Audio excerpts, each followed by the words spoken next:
Yep, so I'm ready to go. Just let me know when you're live, and then we'll make sure we get shared chat, and then we'll do our thing.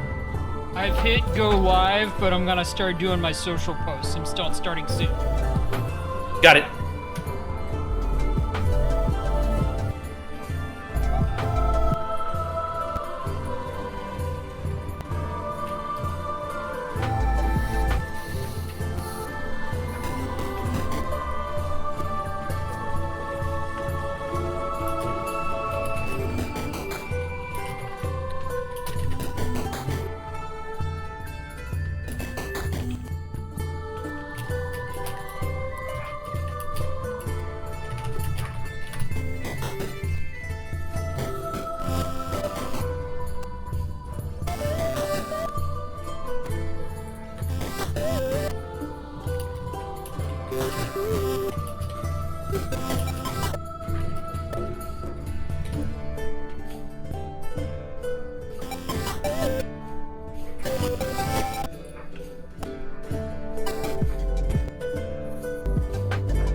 Okay.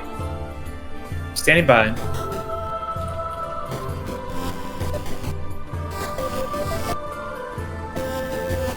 Alright, I pushed that all out.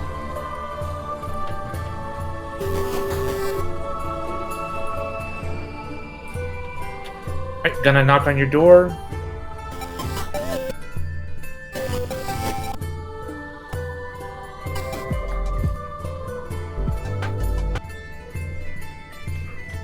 There you go. Knock, knock.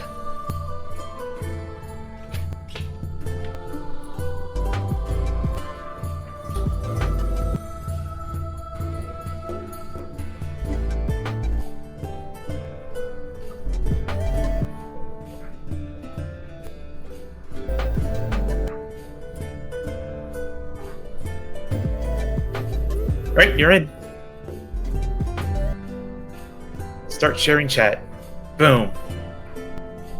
I did it. Alright. Alright.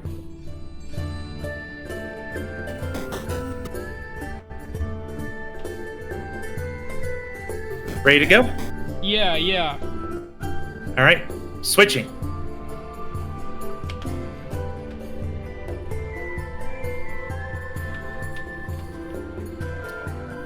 Good evening, everybody. It's your boy, ZeusPegasus13, here on a wonderful, crisp, cool evening in November.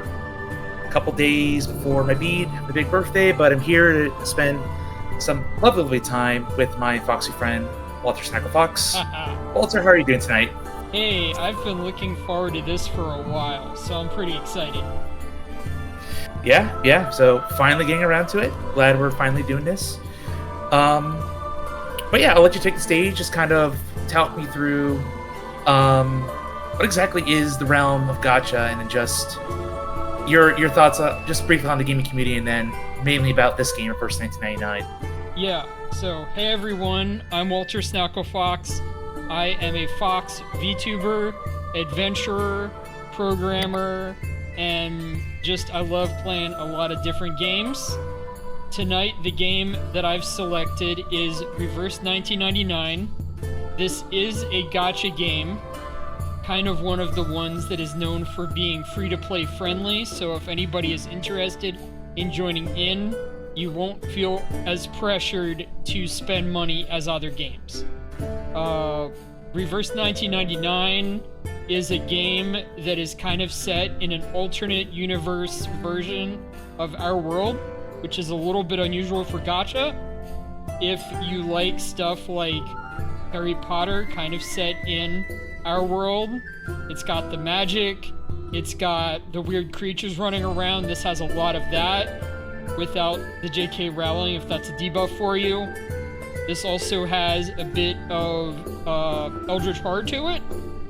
I'm not sure how much we'll see of that this patch, but they definitely hinted that this patch has a lot of horror to it in general. And then add on to that, it has a bit of Steins Gate, I would call it. Steins Gate is a seinen-style visual novel and anime series, and it was based around time travel, which Reverse 1999 is as well. And it had a lot of just strange things going on, interesting characters, and strong writing. And that's the things that I want people to pull away from Reverse 1999. Think of this like a visual novel. Think of this... What was that? And I do love visual novels. Like, for those following me or for those new to me, that is something I do a lot on Sundays. So, I love a good story, and I'm glad to see what story we're going to tackle tonight, especially with this interesting premise of the world that you start to introduce, Walter. Yeah. So, tonight's story, the actual plot that we're going to learn about, is a side story within Reverse 1999. Every few patches, actually more often than not, they give us side stories rather than main stories. And this one is kind of like their Halloween October story. They just always delay them like a month or two, which is a little bit Hear that weird, right, folks? But we're still in Spoops. Surprise. Yeah, this is very much a Spoops Night game. A Spoops Night story set somewhat in World War II, or I think World War I, we'll find out. One of those wars. A lot of war horrors going on, but it's all mixed in with the regular themes and powers of Reverse 1999. I think one of our principal characters is a gargoyle. Like a very human-looking gargoyle. She probably has some powers. She probably sacrifices some of her life to gain those powers. And she gets, like, Stoneheart. I don't know. It's gonna be weird. And she's gonna be up against stuff which has similar powers, probably. So, let's go in a little bit. The first thing I like to do on a Reverse 1999 stream is show everyone the trailer. So I'm gonna open that up, and we'll do a little react to this. What was it that we wanted? To be remembered as heroes. Or to perish and be forgotten.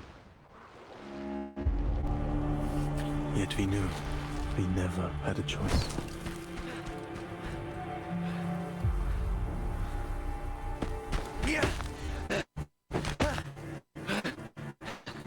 The flames of perdition follow at your heels. What? You killed them all. But you may yet be cleansed. Stop. Stay away from me. Repent.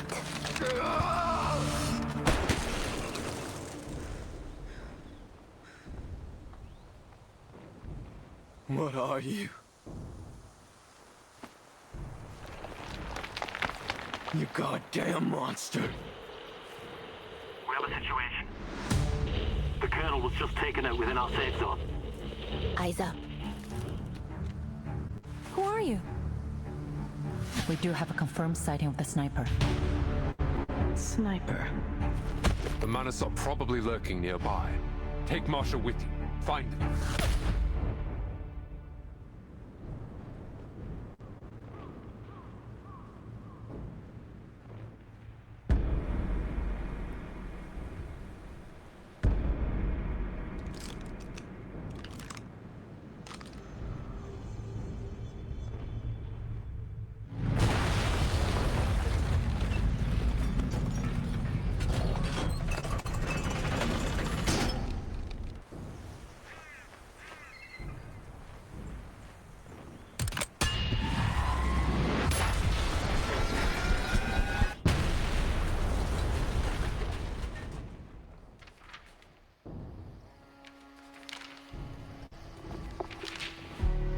6 years of war has deeply shaken our faith and our resolve. I'll come find you after the war ends. How does that sound? I now know the true cause of the conflict, and I have seen the face of the true enemy. Farewell, Garon. I want you to save yourself. On the 11th hour, this war will come to an end. Scheiße! Scheiße! Deckung! Sanitäter! Hilfe!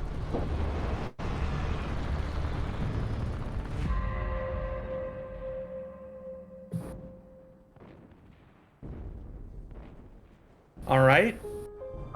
Very interesting. It kind of gives me a little bit of the vibes of Amnesia the Bunker, except without a clear, creepy monster in the dark. But here we go with interesting cast of characters, kind of going between timelines and trying to see where this conflict leads, really. Yeah. And like I said beforehand, this is a side story. Most of the characters that we saw, I don't know either, outside of seeing like previews on Twitter and stuff. We did see 2 of the leaders of an organization called the Foundation, St. Pavlov's Foundation, which is kind of like the foundation that supports our heroes. If they come up again, I can point them out, but they probably only have like a minor part in the story. You see this girl right here, who was the kind of like stone gargoyle-like character, is kind of like our hero for this, I think. And then you see this guy over here. I think he's named Sharon, and I don't know what he's doing. But he seems... I think it's Charon, like Charon, the Greek. Yeah. The ferryman of the dead, basically. Yeah. This game is weird the way it handles event stories. Most events in Gacha tell you that they're an event in the story and like, hey, we're throwing a party or something like that. Reverse 1999 does event stories like, hey, we just don't stick it into the main timeline. And everything else seems like a normal Reverse 1999 story. Sometimes they don't have the main characters. Yep, it's just good old episodic content. I'm all down for that, as long as it tells a good self-contained story. We probably won't be getting into much discussion of the mechanics of Gacha this stream, though. That's okay. Hey, I was suggesting that we do that stream later on as a debate. Okay. Well, sure. I did say a while ago, we were talking about live service debate, and it came up, hey, we need to get into Gacha, and I was like, not for this debate, let's do that on another one. I still want to do that. Sure, we can do that as a separate stream. Just focus on the content here and just see where it leads us. Yeah. I'll just chime in on Gacha-related questions as deemed necessary, but yeah, that's I don't plan on interrupting fine. too much. Yeah, that's fine. I did get, as far as like the characters, I have gotten hurt. So, nice. If we need to do combat, I'll probably pull her out for combat. Got it. Okay. Chapter 1, After the Flood. A new era bearing many marks of another time, caught in an endless spiral of war.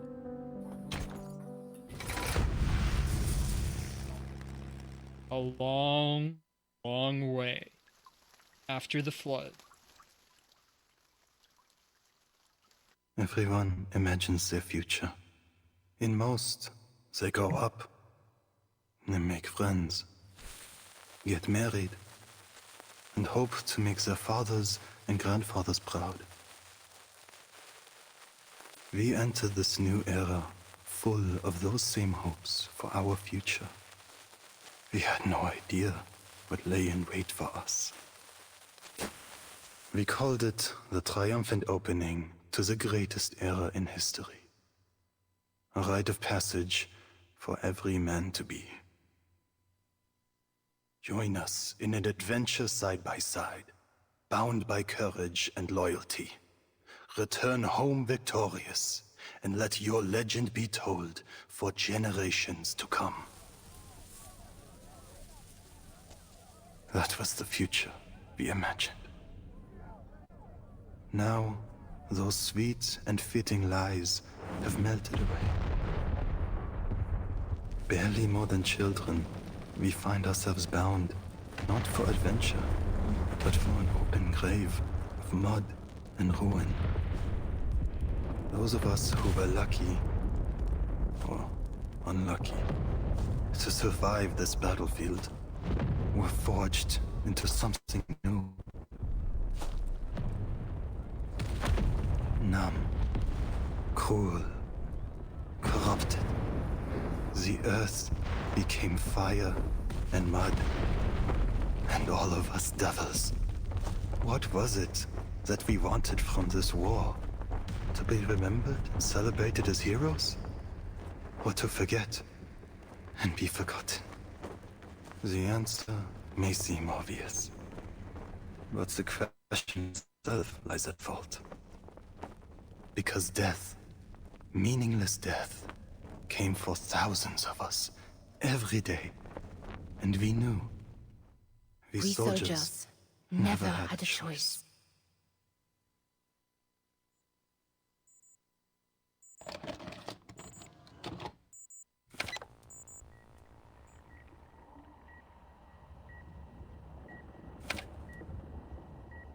What do you see?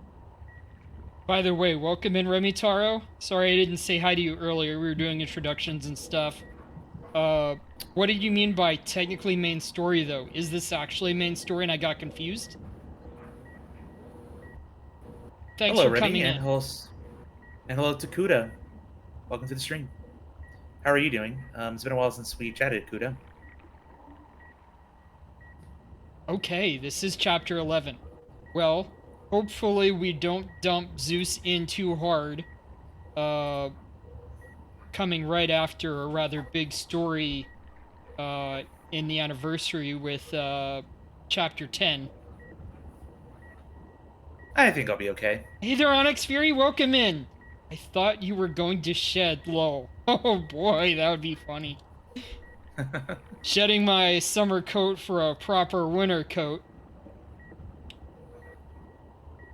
Alright, so what do you see? Ice. An iceberg. A huge iceberg. So, we came off of a big operation down in Antarctica where they were the Manus Vindictae, kind of the villains. I mentioned the St. Pavlov Foundation as the heroes. The Manus Vindictae are the villains.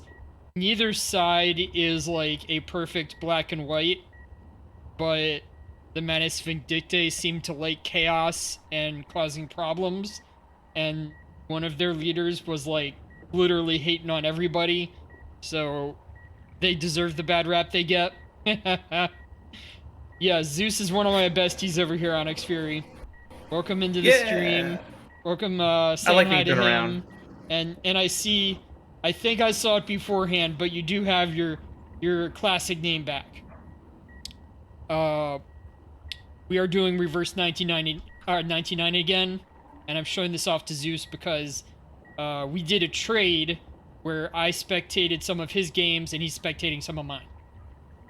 Yep. Walter here joined me on Eiley, actually another streamer that we're both friends of, for their Horror Train. And we did the entirety of Fatal Frame, the first original game on the PS2. So very happy to do that. I'll love to do more games in future years. Let's continue for now. What's that maybe for? Changing your name? Or you gonna change it again and surprise me? You gonna be like Snacklefox 2 or something? Snacklefox Prime. Oh no! She's gotta take my name. Alright.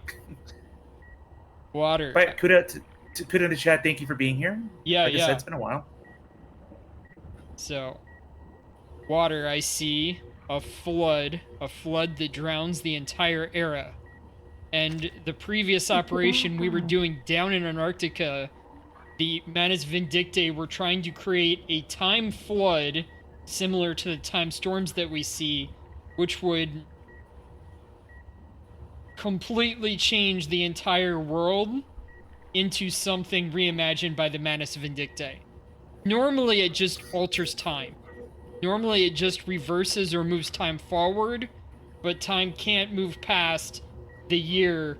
Let me guess. 1999. Exactly. With a few exceptions, we have found pockets of time where it moved past, but in general, 1999 is the last year that has happened in this era, and we just keep on repeating previous years over and over with the storm. Is the era gone? And Verton here is our hero, the main character of this gacha. You do not get to choose male or female in this one. You just get Verton, and she is like rather young to be a hero of this level of scale. Somehow she has powers that keep her from being seriously affected by the storm. So what is she, like a teenager? Yeah, she's a teenager. Like, yeah. But you have plenty of teen heroes in like Japanese inspired media, so not too strange. But this one's age demographic is targeted a bit older than most of the other gachas, and they still put in like somebody who's rather young. All right. So all is no. Yes, that is correct. I don't have a deep choice there, despite us being surrounded by water. Well then, what year is it now? 1920. She declares it. Subconscious stable. No sign of invasive illusions. Cognitive reality match rate normal. Our test subject awakens. Oh, was I unconscious there and they actually have me back at, Last question. What's this? That's an elephant? A monster! The shadow of death! An animal! Something with an abnormal number of heads and limbs, growing larger in a disturbing manner. A bit like a Yatavir. Perhaps it's a chimera. I believe you're experiencing some double vision. But the good news is your mental status is within normal parameters. For you, at least. So she's one of the, normal people at the St. Pavlov Foundation. And this is one of their hospitals. This test isn't like the others. Interesting name, Pavlov, because I know that's tied to a famous psychologist, yes. Yeah, tied to Pavlov's dogs. He would ring the bell and they'd come. Yep. It's a special examination we've prepared Positive for all conditioning. personnel involved in the Or Antarctic negative conditioning. operation. It wasn't my idea, by the way. Okay, so they gave this to all personnel returning from the Antarctic. We clearly saw that it was a elephant, but one of the allies that we acquired down there got turned into a chimera monster, which you'll see the next combat we get into. All right. She's wild. Very, like, wholesome girl. She just wants to help, but she looks kind of, like, wild. She powers down her equipment, the whirs and hums of its electric current fading with the soft drone. I would say, based on your recovery so far, you could have been discharged a week ago. But we had strict orders to complete our entire course of treatment in the medical manual. Whatever it is that hides under the Antarctic, it didn't do any additional harm to your mental health. I hear a double... Yeah, that's because it's doing something with Discord. I realized that I didn't have the sound up because I was doing the introduction. Ah, got it.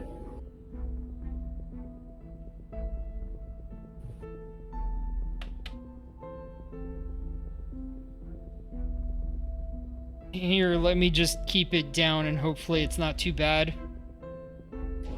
Okay. You're lucky, you know.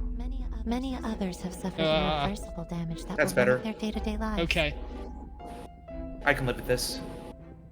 What about Nautica and Miss Stranger? I have no access to Miss Stranger's information. All I know is she's been sent to another department for treatment. Oh, I bet I have another idea. Wait a minute. Where the heck is that apron attached to? There's... Never mind, I'm thinking too much. Probably like a loop back there. Yeah. She has, like, this is tied to the fabric underneath, I think. Yeah, otherwise it looks like it's directly attached to her bosom. Like, Nani? The heck? Yes. Remy Tara mentions this game has a lot of interesting period fashion, as does Onyx Fury. And hers is kind of a retrofuturism look from, like, the 70s, I guess? I don't know the exact era. A lot of the Retrofuture's like 50s and 60s, yeah. Okay, yeah, even farther. But, like, Flash Gordon stuff. And this thing that she's holding in her hand also looks like it comes from that era. Like, it looks like she's from the Jetsons or something. Yep, didn't notice that. As for Nautica, she's doing great. Mesmer Jr. offers her judgment in plain terms. Where is she now? Does she have enough space to stretch? Mr. Hoffman cleared out a lecture hall for her. I wouldn't call it a palace, but it's spacious enough to meet her needs. So, Nautica, the friend I mentioned earlier who got turned into a chimera, is like maybe not the size of an elephant, but maybe like a rhinoceros or something now. She's big. Still pretty damn big. Yeah. Like maybe like some of the griffins that you see in fantasy. Too bad though. Now she's being cornered in there by every arcane biologist, ancient myth enthusiast, and crazy ritualist we have on staff. I guess they've decided she's an invaluable opportunity to learn more. And while everybody's trying to study her, like, she got created by the ritual that the Manus Vindictae were doing. So, hey, they might find out something, but likely they'll just find out more about the Manus Vindictae. And for all these people who are interested in, like, actual myth, like, it's not going to be connected to that except through Nautica herself. Like, she kind of turned herself into her own OC. You do have hey, the access dream to of that many. hall if you really want to know how she's doing. Just go knock on her door. She's also been asking A little about jealous, not totally. And, yeah, I mean, for all of the people who like centaurs and stuff and wish they could give their friends like pony rides, Nautica actually does that in that story. Oh goodness. Not necessarily the happiest ride, though she wants to do that at the end. Yeah. The therapist averts her gaze and shifts away to end the conversation as she begins to tidy the ward. A soft knock at the door breaks the awkward tension. Timekeeper? Alright, Timekeeper is Burton's #1 assistant. They were classmates.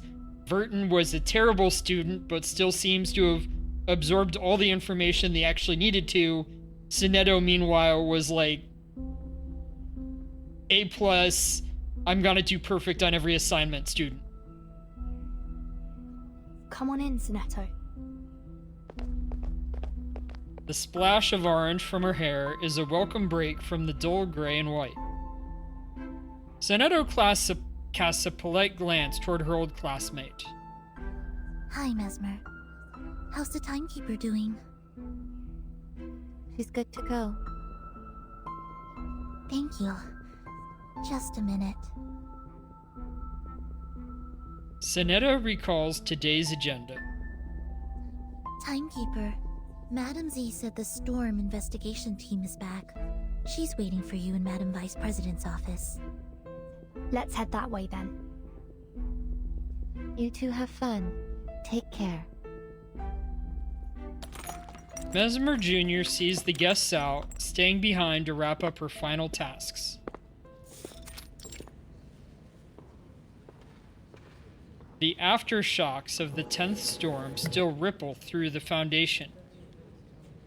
Though they've long grown used to changing times, The staff move through the geometric corridors, less like a well-oiled machine and more like a clogging artery.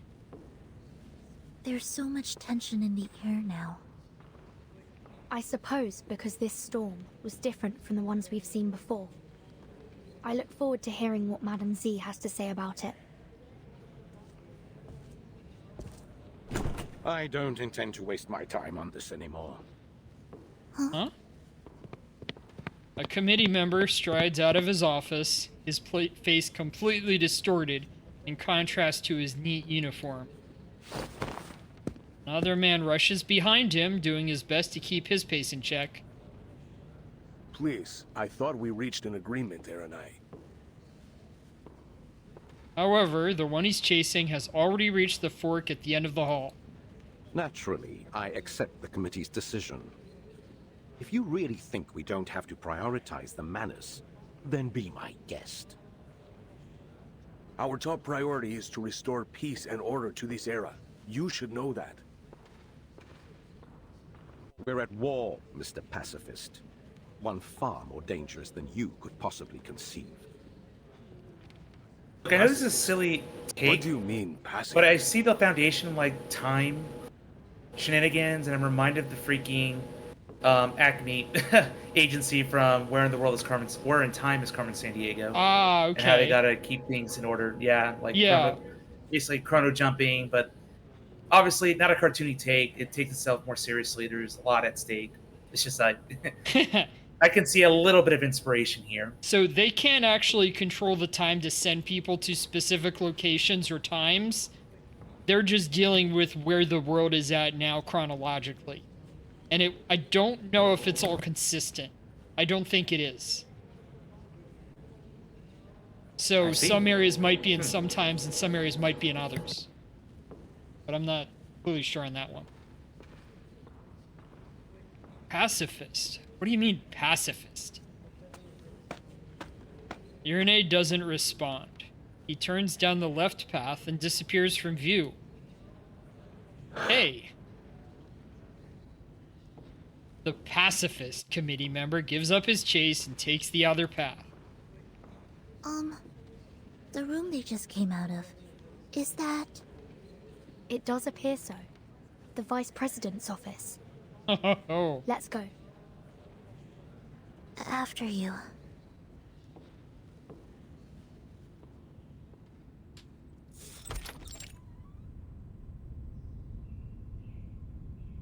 The expected occupant is nowhere to be seen. Only her chief of staff awaits inside. Very nearly perfect timing, Burton. Senator. I had heard that the rehab center cleared you for release. But it's all the more reassuring to see it for myself. Okay, I don't mean to to downplay the actress' performance, but oh my goodness, that almost sounds like AI. I know it isn't, but it's like they've been doing. It's just like the delivery is really robotic and dry. It's like, oh god, it almost sounds like AI. It's like, I don't want to say it, but I kind of had to after that first line delivery. They do try to do a lot of like accurate accents, but then put them in English as well. So sometimes you're getting a lot of things mixed together more than other games. So like we have a lot of like German accents showing up and stuff like that. Okay, that's fair enough. The signs of the fierce argument that took place linger in the mess of documents strewn over the table. Madame Z, we saw Irenai and Pedra at the door. Let's not talk about them for now. Understood. So, the Storm investigation team has returned? Correct. Thanks to the field agent squad and our investigators. We've collected enough proof to verify your hypothesis. History has changed. The 10th storm has brought us to an entirely different 1920 than we knew. One with the war still raging that should have long been over. Do we understand why history has changed? Applause has two hypotheses. So Laplace is another group tied to the St. Pavlov Foundation. The first centers on the ritual which is held kind in of the like Antarctic. the research and being development interrupted, arm. It's Like, flawed and it's a may big have science changed institute. Storm's nature. Yeah, fair enough. Big organization's gonna have its branches. And they aren't actually the same organization as the St. Pavlov, but they'll share a lot of people and a lot of communication. So story-wise, it's hard to separate them, but in universe, they're not the same. Which has resulted in an even greater deviation from history as we knew it. Don't look so discouraged. That would be much better than the other theory. Oh my. After her revival, Arcana may have obtained the power to use the storm to alter the course of history. If that is the case, in all likelihood, that means this war is likely a result of intentional manipulation by Arcana. Manus Vindictae is trying to bring more chaos to the world. Again, I hate to keep making the parallels, but that's what Vile does in the Carmen Sandiego franchise. Something's wrong with time. What happened here? Oh, it's this organization that's doing it for their own gain. Yeah, yeah. Oops. I'm fine with those parallels. I'm a little upset at the AI ones. Well, I know. It's just that one actress. It's like, oh yeah, god. It just sounds like it. Like, definitely, I bet they're trying to pull from the same, like, themes of time. Like, the St. Pavlov Foundation isn't meant to look modern. It's meant to look like it came from an era, like, back from the 80s, I guess? Maybe earlier? But, like, of that, like... kind of that, like, spy movie era. Combined with some other stuff. But it's got at least some of that going on. I get that with the whole code name and just the general score of the setting right now. Yeah. It's been a long time since we last met in this room, Timekeeper. And here's, like, the actual president, whereas Madame Z is her assistant. She's kind of evil. It seems like nothing has changed. More manipulative, I would say. But there's no time to dwell on that. She's got a freaking chess critical piece. Updates for you. You mean... Oh yeah, in her hand. Yeah. Yeah, chess, not chess. War may be close to its end. Yeah, it's a chess Though the piece fighting right continues, we've begun engaging each side's leaders, and we believe a truce is possible. What is it symbol? Just like an angel or and something? the committee has decided to act as its mediator. The symbol up here? Peace is always I the guess. Foundation's top priority. I haven't looked into her enough to figure out her symbolism. She's got on a weird outfit. Like, they took a Final Fantasy collar and they just stretched it out like triple. After this situation is stabilized, we'll pool our resources and focus on the Manus. I see. How's the progress so far? The Chief of Staff answers on her behalf for this minor detail. Our branch leaders have built lines of communication, and we have reached an agreement on some of the terms with their respective governments. Pedro will go to meet the commanders on behalf of the Foundation, with the aim to reach a lasting truce by the end of the month. By the way, the reason why they can understand that history is changing is because the Foundation and some of the other locations have natural shielding against the storm. Not fully explained how or why, but the people in here will keep on moving forward with a normal timeline, while the outside will change.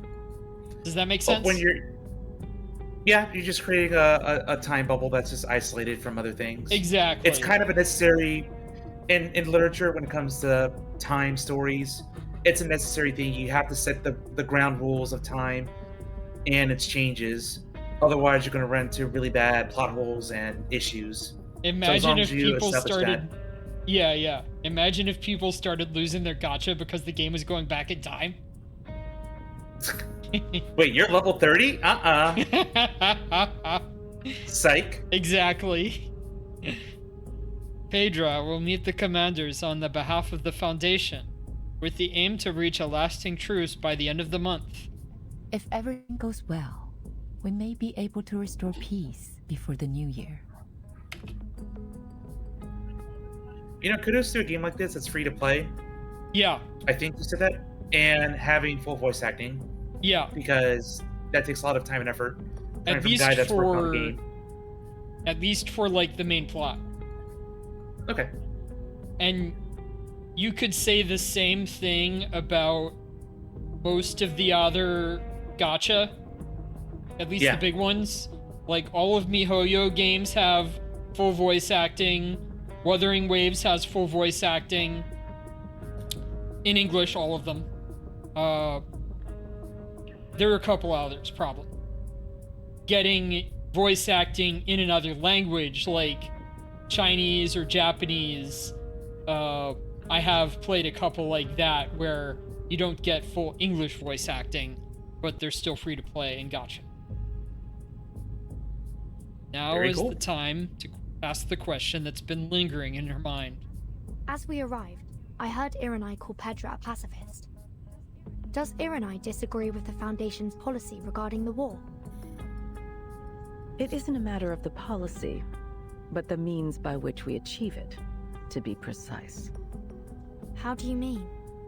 He and a few others believe all attempts to restore peace are bound to fail unless we destroy the Manus first. In short, he wants to do things the tough way.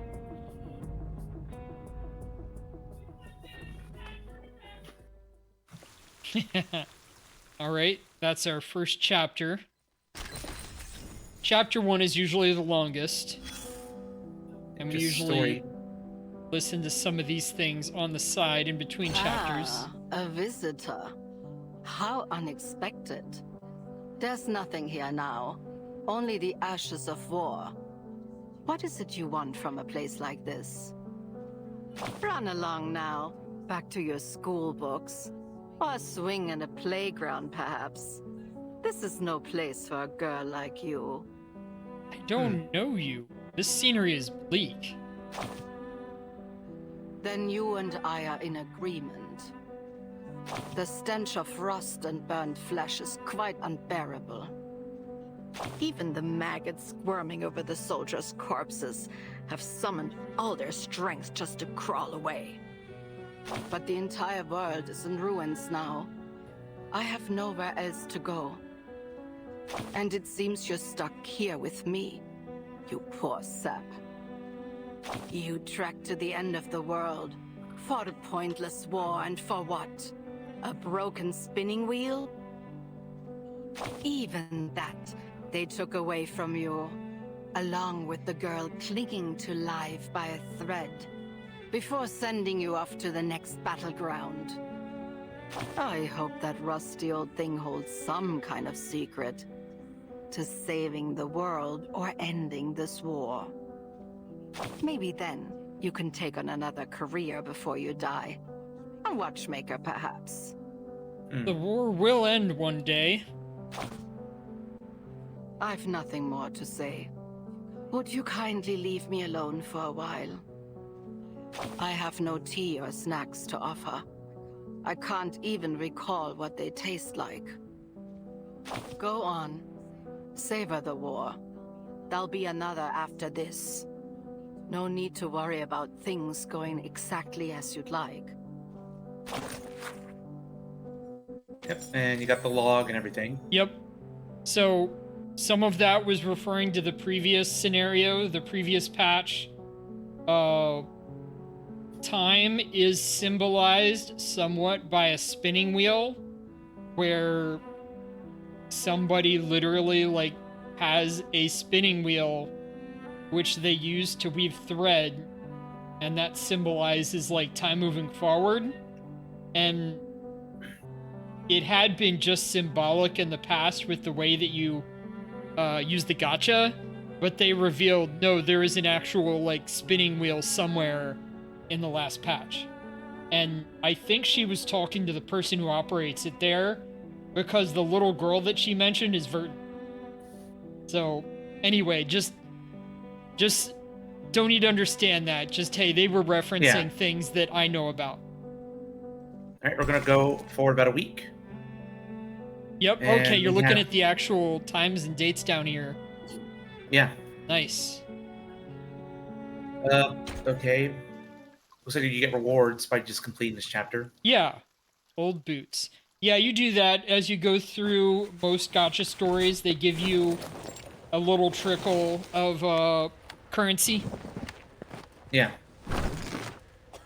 Soldiers lay a corpse on a dry wooden plank, making an effort to place their fallen comrade in a something resembling a peaceful pose. The plank, formed from dismantled ammo crates, has been formed into a makeshift sledge, complete with a small set of wheels. The handler stands resolutely by the body at the end of the trench, his tattered cloak making him look like the part of a Grim Reaper. He kneels, prying off the soldier's dog tag, and pockets the bottom half. Franz Schreier. This is all we could find. Can you take care of him, Charon? Natürlich. He will be given a proper burial. I thought they said this war would end before the winter came. And now familiar gloom seeps out from behind Rudolph's thick glasses like tears. Franz lies still, indifferent to the scene. Another soldier shoves his way through their small crowd, puffing with frustration, places another leg on the board, completing the set. Then, without a word, he removes the boot from the corpse's other leg, matching it with another. Now he'll be ready for the march home. You sure that we found his leg? The kind-hearted Captain Wilhelm looks at his soldier in horror. Better be. I risked my life up there grabbing it. He promised I could have his boots if he got scraped off. Mein Gott. I remember when he said that. He says Mein Gott. What was that? He says like the German version, Mein Gott. Oh, yeah. He starts to say something, but swallows it back. The soldiers huddle together in the narrow bend of the trench. But... Chiron's words come out in a slow drip, seemingly unaware of the conversation around him. Andreas went missing in the last attack. The body will be impossible to move off the front lines without him. Your pony could bet its one food. Shut up, Erich. Please, don't worry. There will be somewhere quiet nearby. But it may take a while to find it. Take your time, Charon. The weather's cool these days. Wilhelm attempts a pat on Charon's shoulder. Not far away, Major Eberhard Braun, the company commander, sits on an empty water drum, his eyes fixed coldly on the trench wall ahead. He drops a cigarette butt and stands. Charon, come here. Jawohl. He responds to his superior. You remember Montpey? The town near Aria? Gewiss. We fought there in the warmth of summer. Our Oberstleutnant died in that battle. You were in charge of a company, until you were injured and sent to recover. There were many graves to be dug, but the days were warm and dry. It was a hard fight to drive our enemy from that town. A damn good one. Even if our lines have only moved a short distance past it since. But why this talk of Montpey all of a sudden? Army Command has decided to attend a parley held by the Foundation in Montpey. Colonel Hirschfelder will be present on behalf of our nation. We've handed it over to the Foundation. They're calling it a safe zone. Many hope that peace will come before the winter. The Major's response is blunt. The only end to this war I can accept is victory. total victory over our enemies. Good luck with that. They say we've broken through on the Eastern Front. We only need to push our advantage and they'll collapse. Once we've freed up all that manpower and material, we'll be able to crush our enemies here too. We may run ourselves dry of ammo and blood before then, sir. No cries of victory are loud enough to wake the dead. It is interesting seeing a war from the German perspective. Yeah. Even World War I. A rare sight. Winning here is part of something far bigger than you could understand. Is it? When you returned to the front after your injury, you came with eyes red as a furnace. You wore an old face, a mask of war. You haven't worn that mask in many years, since before our first taste of battle and blood. A whole class volunteered. Nothing more than schoolboys. We marched obliviously into the killing field. You should rest. The Major's already thin lips pressed together into a sharp blade-like line. Enough with the poem, soldier. I called you with an order. You must go to Montpey. Herr Mühlenberger sent us a package, and I need someone to fetch it for me. I know you'll do your duty for the fatherland, mein Freund. Take as many bodies with you as you can. You can't leave them rotting in the trenches. Dismissed. The Major gets up and moves down the trench.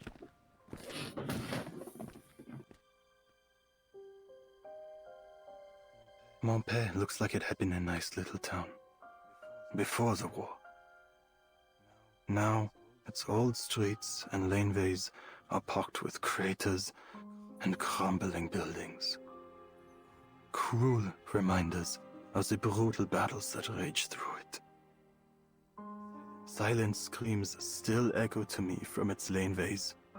A reminder that a man who has seen war will only find peace when he is dead and buried.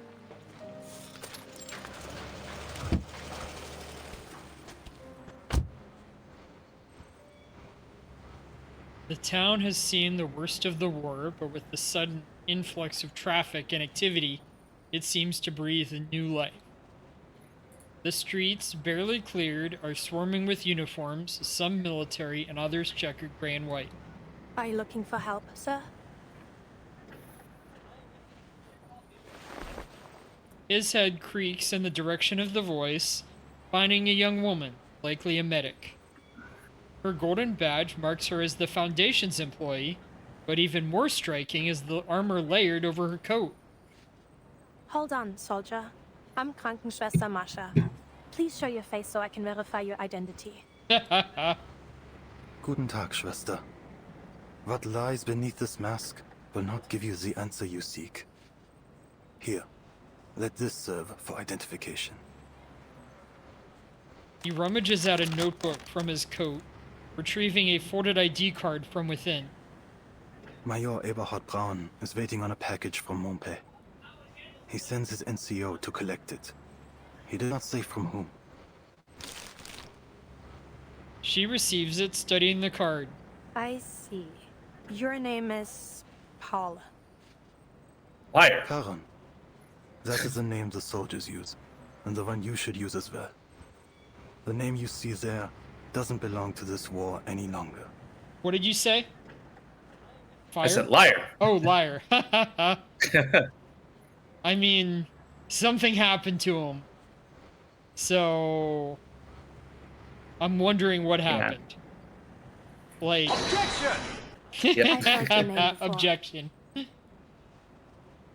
Oh my, did that show up on stream? Nice. I've heard your name before. She returns the document, then scans around as she wrings her hands. You'll find plenty of packages here. Go ahead and look for whichever one belongs to your Major Braun. But there'll be more paperwork to sign before you can leave with it. If you're willing to wait, things will get moving again once the parley has finished. Time is a resource the dead have in abundance. He looks back at her, his body seeming almost rooted to the spot. Are you certain you're a right soldier? He's not, okay? The war has taken its toll, but there's nothing you can do to fix these old wounds. You said that you are a medic, Schwester Marsha. Is that why you ask? Yes, of course. Ordinarily, I would be at a clinic, but I was asked to lend a hand here. Where are the dead from your clinic laid to rest? She reflects on his words. We don't have any yet, by the grace of God. Though, I don't expect that to remain the case. There is a bare slope just outside of town. I noticed it when we first arrived here. It could serve that purpose were someone to die. That is good to hear. That someone might die? The delayed reply leads to misunderstanding. No. The slope. A quiet place is needed. Many of us from the front line can rest there. You mean your brothers in arms? All who need burial are my brothers in arms, though they may have once fought on different sides.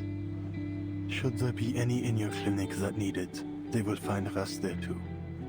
In a coffin under a marker to remember their place as is fitting, if you will allow it. So be it.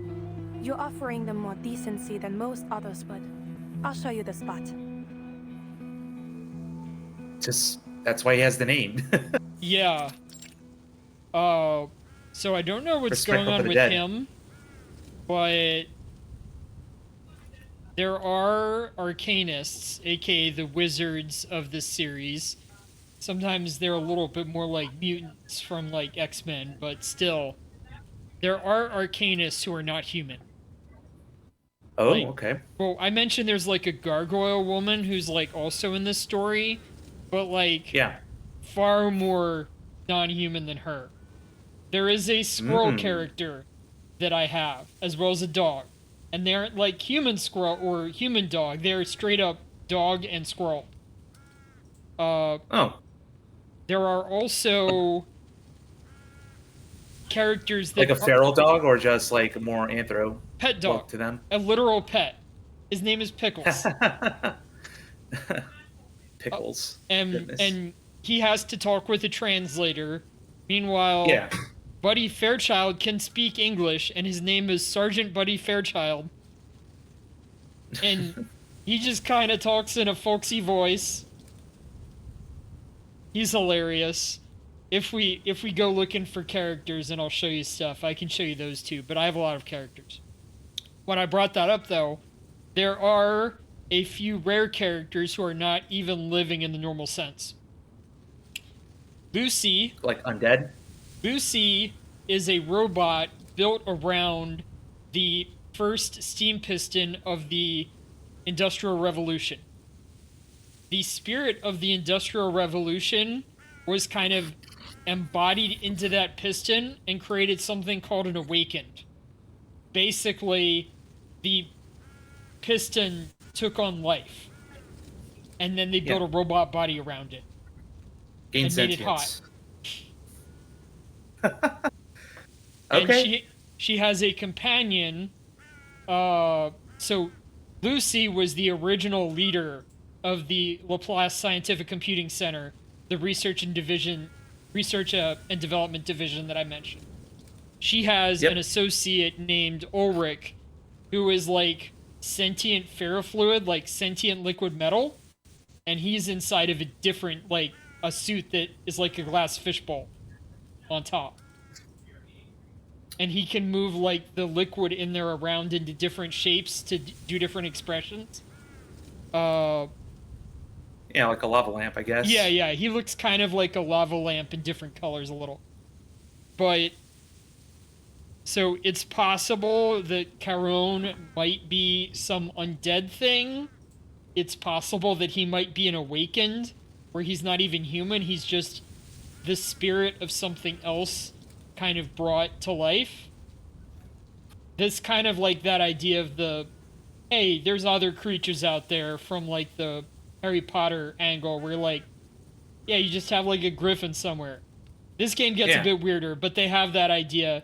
And a lot of it comes more from like a mix of science and magic than Harry Potter would, but still. Fine with that. Just more levels of fantasy. Yeah. Instead of just sticking with strictly human characters. All Yeah. good. It is very unusual to get a literal dog character in the game. Thought that was so funny. And to scroll. Hey man, I cross-examined a parrot in Ace Attorney. A what?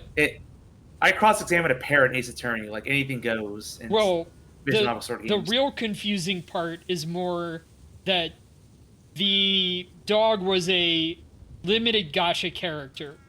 Like, the squirrel I got for free, but the dog I had to pull for. Got it. Okay. So they took a risk you got on the that dog. surprise. Yeah. Mhm. They took a risk on the dog.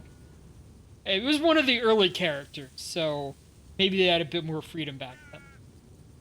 Dense woods conceal most obvious traces, yet small sounds are amplified. Who's there? You've run late. Ah, there she is. I barely made it. This whole area is under heavy guard. The soldier squints, eyes narrowing at the gray-blue uniformed figure ahead. Where's Hector? He never mentioned you. Give me the countersign. He raises his weapon, framing the stranger in his sights. You hear me? Who the hell are you? Yet his target is unfazed. 2 paths lie ahead for you. What are you talking about?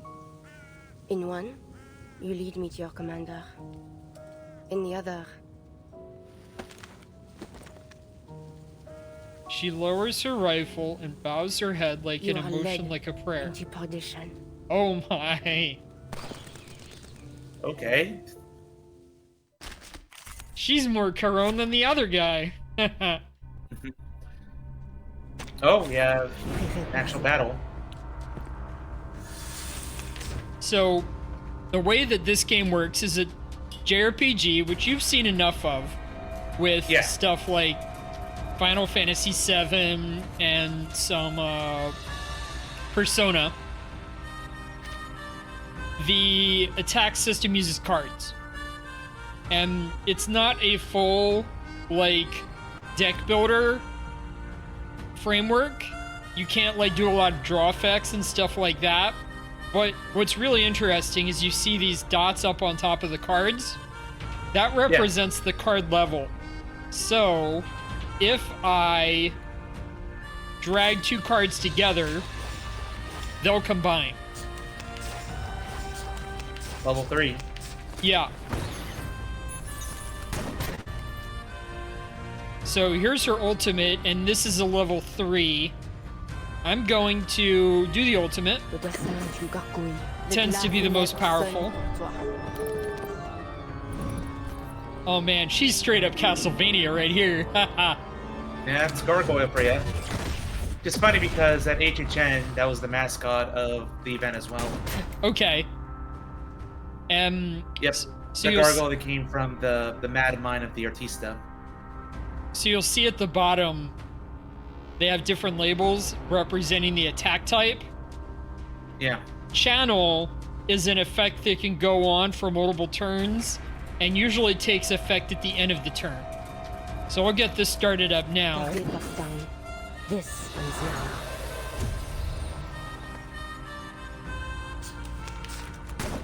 Never any enemies of peace shall be stamped out. A Free shot counter. Goes again. Yeah.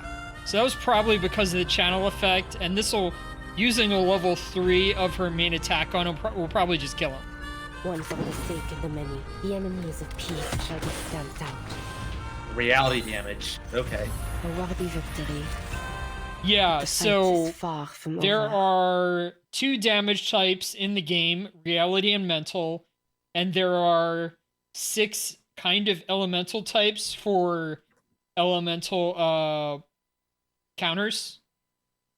With you've got, but they're weird. Like there's like plant, beast, Blue, I mean, I dealt which with is... many attack types from the Persona series, so it doesn't seem too bad. Okay. Plant, beast, mineral, and like I forget what the blue one was. Star. And then you've got also intelligence and something else. I forget what the other one was. But those, like the 4 first ones I mentioned, form like a four circle of resistance. And meanwhile, the other 2 are just really good against each other. Kind of like a light and dark. Okay, yeah, like rock, paper, scissors, except for the other 2. Yeah, and then the other 2 are just good Sort of against like each the other. Sort of like the Fire Emblem structure. Probably. But that's a triangle instead of a square. Oh, yeah, I mean, there are a bunch of other gacha games like this. I don't know too many of them off the top of my head. Doing a 3 or 4 element structure for the base, and then having a light and dark for, like, special characters is pretty normal. In the mess of documents and maps, she finds the note she needs. Foundation. Parley. Hirschfelder.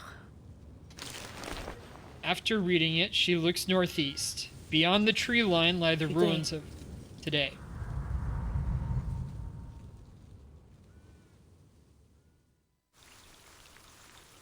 Chapter done. Yep.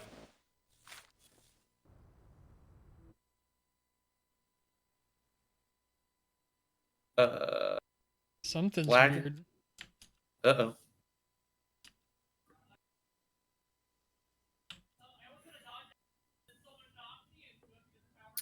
Excuse our small technical interruption, everybody. We're going to get right back on this train. Here, let me do a be right back screen.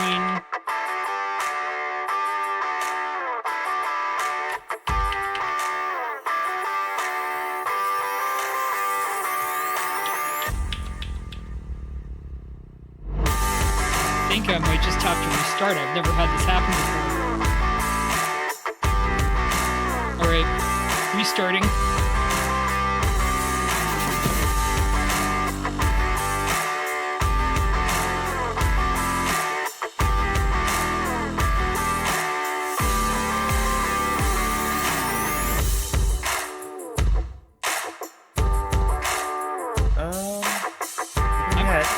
I'm still here.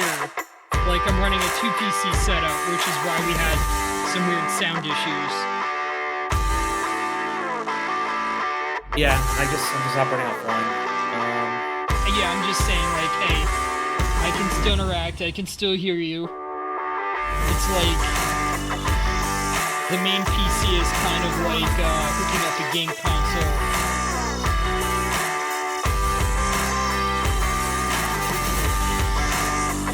Yeah, I don't see anything on my end just yet. It'll be a bit. I've got to log in. I literally just rebooted the computer. I was hitting like task manager and stuff like that, and nothing of those would come up. Also, want to know a fun fact I just found out? Go ahead, yeah. It kind of applies to you. Yeah. So I'm just kind of scrolling over here. In Zootopia 2, this is coming out on the 26th. Michael J. Fox is going to play a Fox character.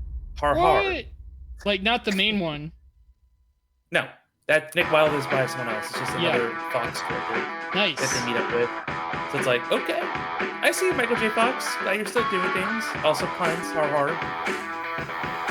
Okay. Will they have any cute Fox girls in it? That's another question. Oh, I don't know about that. Maybe. There's been a lot of Fox men, but the ladies have been some. Need to start turning up. Now, if need but we are going to have introduction of the Scalies in the world, but they're kind of outcasts. But we'll leave that for now. Yeah, yeah. Now. Oh.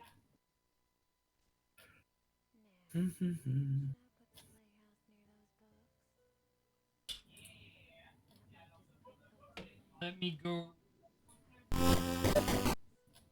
I think I need to reset the Elgato. Got it.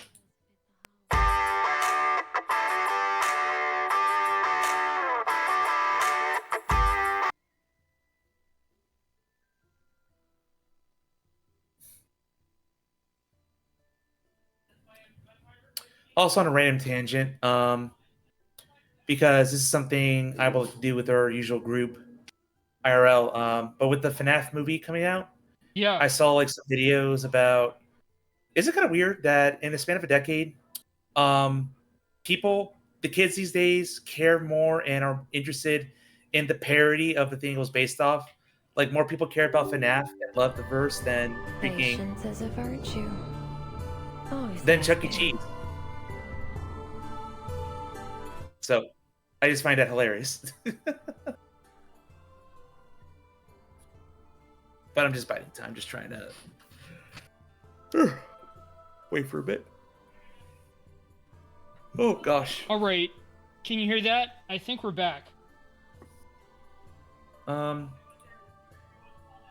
gonna try again. I don't see a stream on my end for now. Oh, I need to start that up, don't I? Yeah.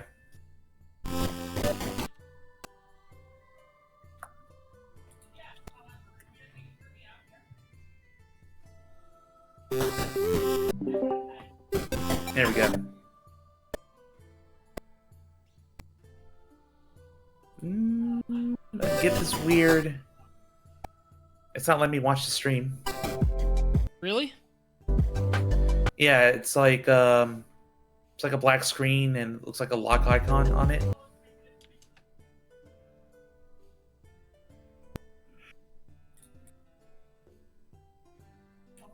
Oh, I bet I know what happened.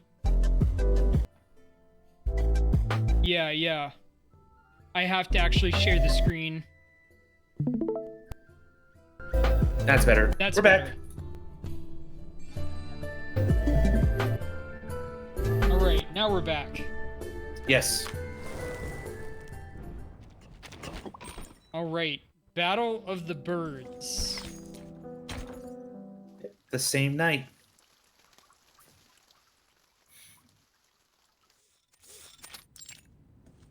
Preparation area. Now this is inside of the Foundation. Capitan? And Lilia is one of our military officers who's tied to both the Xeno Army, which is another like separate organization tied to the Foundation, but she's also tied to my personal team, aka Vertin the Timekeeper. Oh, okay. And her ability is that she's a pilot who flies a like fighter pilot that is also, or like a fighter plane that is also like a broom. So like instead of being in a cockpit or something, she's literally flying on like a metal broom with an engine. Oh my goodness. And somehow it shoots, though I don't know how. Well, I do see the pentagram over her crotch, so it's like that symbolism. Well, yeah, but she's also like Russian. I know what I said. Yeah. She's also a drunk, if that plays into her character. Got it. I said she's Russian. It's not like that's not obvious. Yeah. Are you sure you won't come with me, Captain? After a long rest, Lilia readies up for her next mission. Admiral Som assigned this mission to you personally, not the whole team. Besides, Madam Z asked me to stay in the headquarters. Isn't it going to be boring waiting around here? The Storm Reformation Directive said Team Timekeeper isn't subject to the Foundation's orders. We can go wherever we want. Yet it also says the Timekeeper is still bound by Madam Z's orders, Lilia. Ugh, so frustrating. Reality slams up against your freedom-loving impulses. I thought I'd finally be able to show you what things are really like out on the steppe. It's going to be a view to remember. Also, I didn't really notice it beforehand, but she's got some ear-like ears. things. I don't think, like, she's part animal. I think those are just part of her helmet, but I don't know. We'll have other chances. cute. Yeah, it's cute. She was like the first character I got off the standard banner, meaning like characters that aren't gonna matter that much, but you still get them because they want to give you free stuff in the beginning. Yeah. And Yeah, she shows up I suppose in a view like so that many doesn't patches. change much no matter what She's era it is. practically another like Anyway, main character any next idea to when they're going to set you loose again? Vertin and Sinetto. I think it will have to wait until after the tension clears. What are you talking about? Haven't you heard about the doves and the hawks? We got birds now? Nah, I just got back from vacation. The doves and the hawks in terms of war, and she thinks they're talking about birds. Let me guess. Same thing as ever. Politics. Go on. Just tell me enough so I know who to blast if someone kidnaps Vertin again. Simply put, the committee has split Aww. into two factions of the Foundation's course of action: the Doves and the Hawks. The Doves insist on seeking peace through diplomacy, hoping to secure advantages in the post-war political landscape. Makes sense given the name. Uh-huh. And the Hawks? They believe Warmongers. that the governments we're dealing with have been infiltrated too deeply by Manus Vindicte, so diplomacy is off the table. They want to take more direct action by arresting any high-ranking military and political figures suspected of collaborating with the Manus. Oh, that's dark. Really? I would have never thought we'd do something like that. Efficient, the kind of plan I like, but also like it could be the mother of all messes. Precisely. That's why the doves prevailed, at least for now. The Foundation really doesn't have the authority to arrest people. Lilia shakes her head. She's had enough of politics for one day. If only politics could be that simple. So what side are you on, Capitan? Yeah. I'm not on any side. Not yet? Hey, that's not allowed. What was that? You have to be on a side, says the court of public opinion. Yeah, I mean, usually I'm just she making a has to joke. do an investigation, and she's out in the field, so she doesn't have to deal with this stuff. Like, she's gonna act she's like a- she's on the side of the doves, whether she likes it or not. I guarantee it. Yeah. Departure time. She mounts her SU-01BE, which I believe that's Lilia mounting her, like, electronic broom. No matter then. I'm on your side. That's Korova. See you later. That's The a pretty sharp good Russian roar, accent. The flying broom shoots out a blast of air and soon enough launches off. Yeah, they got good stuff for her. People are dying out there. We have to reduce the number of decision makers. We can't afford any delays. I need all the faction leaders to reach an agreement before the committee meeting starts. That's why Petra and Irenai were here. Yes, it was not an easy task to persuade Irenai, but we did it. Good. But I'm not on either side. It seems like there's no need for me to stay. Why are you keeping me around? I have my reasons, as I'm sure you expect. The Storm Reformation Act won't keep you and your team secure forever, Vertin. The final result of this meeting, whatever it is, will change many things. That may mean more latitude and resources for your team. Then again, it could mean the exact opposite. Anyway, if you intend to seize anything from this opportunity, you'll need to stay until the meeting's over.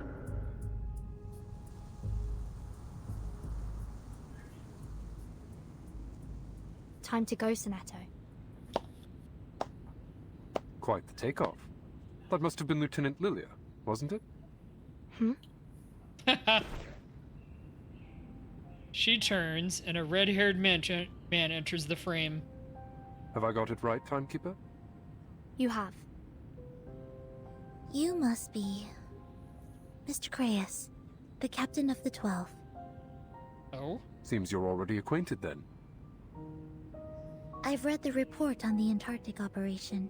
Your name was mentioned. Prius nods to Sonetto and thanks her before adopting a more guarded expression. I've been reading up on you. Just a few choice selections from your after-action reports before our Antarctic expedition. Seems we have you and your team to thank for thwarting many a wicked scheme, hatched by Manus Vindicte in previous storms. Shame we couldn't put a stop to Arcana's revival, too. Now look at the dog's breakfast of an era we stepped into. Beep beep. A communication request comes through at that exact moment. Prius is about to speak again, but lets it go. I do hope we'll have the chance to cooperate more closely in the future. Wink, Feel wink. free to call on me if you find yourself in need, Timekeeper. Thank you, Mr. Creus. I'm afraid further introductions will have to wait. We're called elsewhere. The brief encounter ends. Oh, okay. Oink Oink was from chat. Yeah, oh. What was that about, Onyx Fury? Were you oinking at him? Speak. I passed along our intel about Manus Vindicte's possible infiltration of the safe zone. Anyone's guess if they're gonna do a damn thing about it.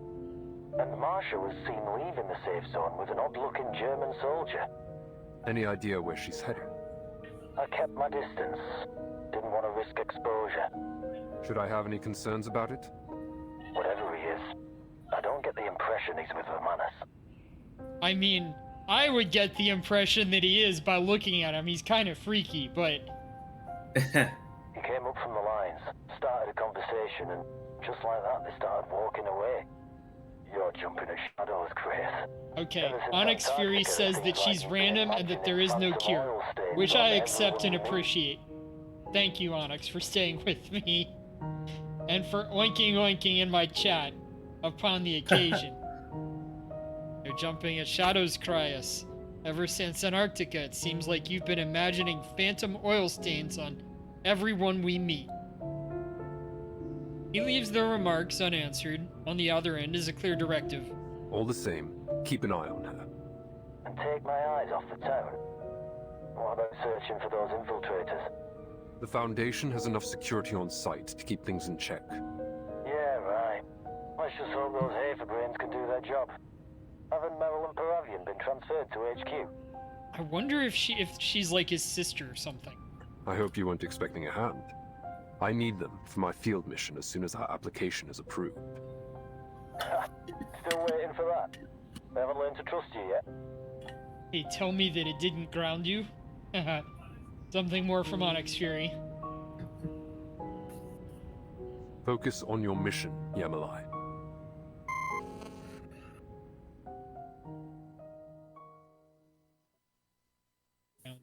I'm not quite sure what you meant Not by many that, of Onyx us Fury, have sorry. any real idea what it's like to view the trenches from above. But in my haunted dreams and flashes of imagination, I picture them as claw marks. I keep returning to that thought over and over again. The image of some terrible monster ripping the earth apart with its claws. Then we hide, trembling like maggots in the wounds it leaves behind.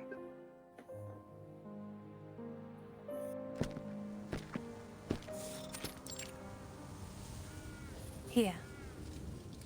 Oh, okay.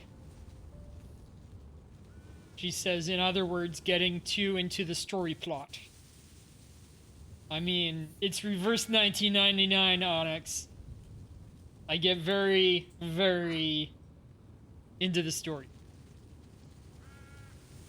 Charon stops, staring out over the woods, only just beginning to advance on a slope that bears the scars of a trench work and artillery.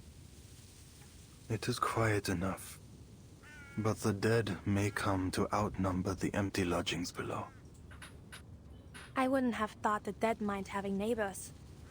The real trouble is how far it is from the clinic. He lets his gaze drift from the hills to Marsha, settling on her armor. Yeah, you go ahead, Onyx. Or you're like, feel free to do the emoji spam too. Like, you get that permission.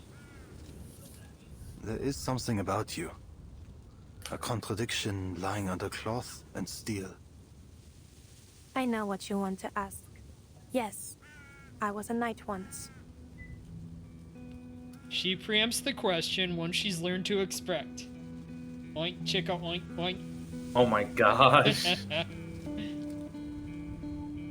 Like other Arcanists, I was enlisted in a special unit and sent to the front as soon as the war started. This armor is only a habit. I'm a medic now. It's not much for protection. Modern bullets go through steel this thin like paper. But I want to remember. Only in death does the duty end. Oh my Yet gosh. we live again with the Foundation.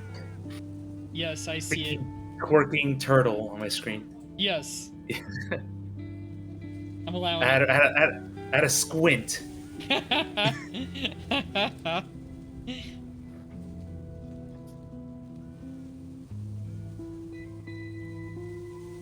Noch eine deiner Fragen? Diesmal werde ich dir keine Antwort geben. Another of your Suddenly full of questions. German. This time I won't give you an answer. He stumbles at her retort like a clumsy soldier stuck in the mud.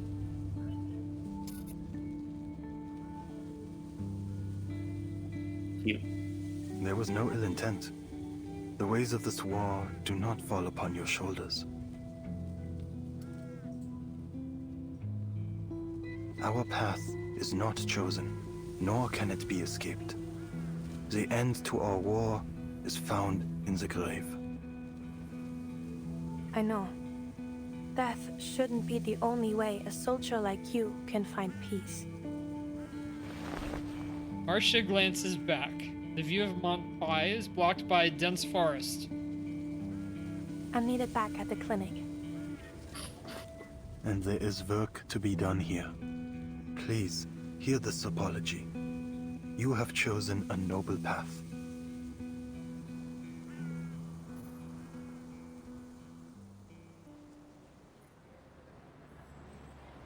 Inside the safe zone, the first round of talks is concluded. Colonel Hirschfelder exits the building draped in Foundation banners. Adjutant officers flank him tightly, like Remora is swimming beside a shark. This meeting is over. His aide drapes a coat over his shoulders. The colonel's mood is sour. His eagerness to end the talks is obvious. Commissioner Pedra follows at a respectful distance, maintaining proper decorum. Our proposal really is in everyone's best interest. Please, give it a bit more thought, Colonel. Our best interest, yeah? You have failed to convince me. All I see is the insistence that we pretend this war is not going in our favor.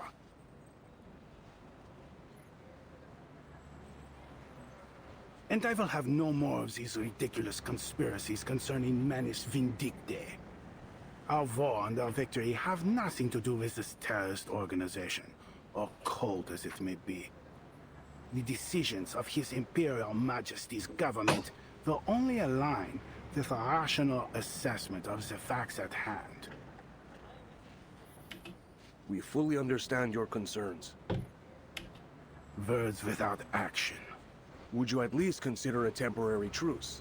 Keep your forces at the front, but halt all active military operations. The military delegates enter There are two sides to every truce, Herr Negotiator. Our enemy has yet to show any hint of sincerity. You are referring to the assassinations. Do these Schweinehunde have any honor, sending their snipers after our high rank? Oh, okay. Time freezes. A bloom of crimson explodes out from the colonel's neck. Staccato heartbeats thump in a rising crescendo to meet the distant booming crack of a rifle. Oh, what the? Time melts back into motion. Shouts erupt, feet thunder, weapons fire off at shadows. pager, it feels someone yanking at his collar, the pull growing stronger. Take up, Mr. Petra. That just happened. Just time just stops sometimes. Not usually. That's got to be tied to somebody's ability, or it was a literary device. Yeah. Chaos drowns out all else.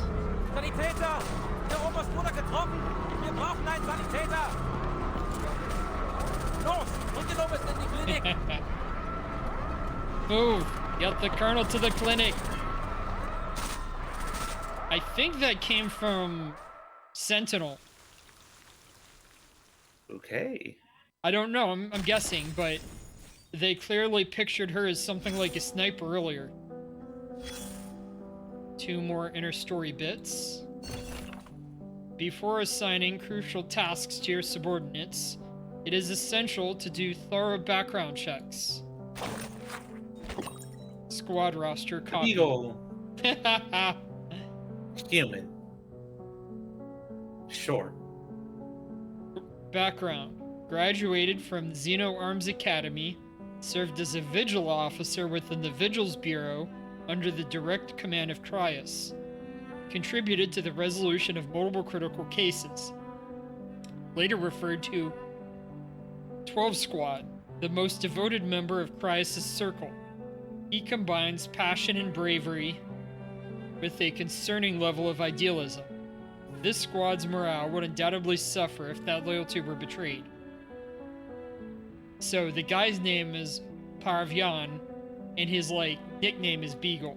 Beagle, yeah. And now we have Yermalai, whose nickname is Hound, age 37, also human. Background, he's a civilian, previously brought into the Vigils Bureau via Cryus' personal recommendation, served as a vigil officer and participated in several classified operations. Later transferred to the 12 Squad. He has an extensive criminal background. It's no surprise that Cryus keeps him on a tight leash. I wouldn't want to be the one who decided on his call sign. The Vigils, by the way, are a kind of special police force, investigation force within the Foundation. And we had a previous story with them in LA Chinatown over Chinese New Year. With the main character being one of the new Vigils. Of course, it's Zero Arms Academy. The dog has 4 legs. Padunch. Meryl, Blackbird, age 16, Arcanist. Background, a storm orphan taken in by the Foundation, educated at SPDM, and upon graduation invited to Cryus to intern at the Vigils Bureau. Later transferred to 12th Squad. SPDM, he's never had much patience for rule followers. Seems even Cryus knows 12 needs arcane talents. Though, judging by her grades, his standards aren't exactly demanding. P.S. Leave a few recruitment slots open for 12. Okay. I'm guessing that... Yeah, Zero Arms Academy, the dog has 4 legs. You were reading off what Onyx was saying. Yeah. So I'm guessing that they're hinting at a future tie-in for that Vigils character to come back. If they're introducing a lot more Vigils characters in here. And this thing, there is room for flexibility when conducting reviews. Read the report.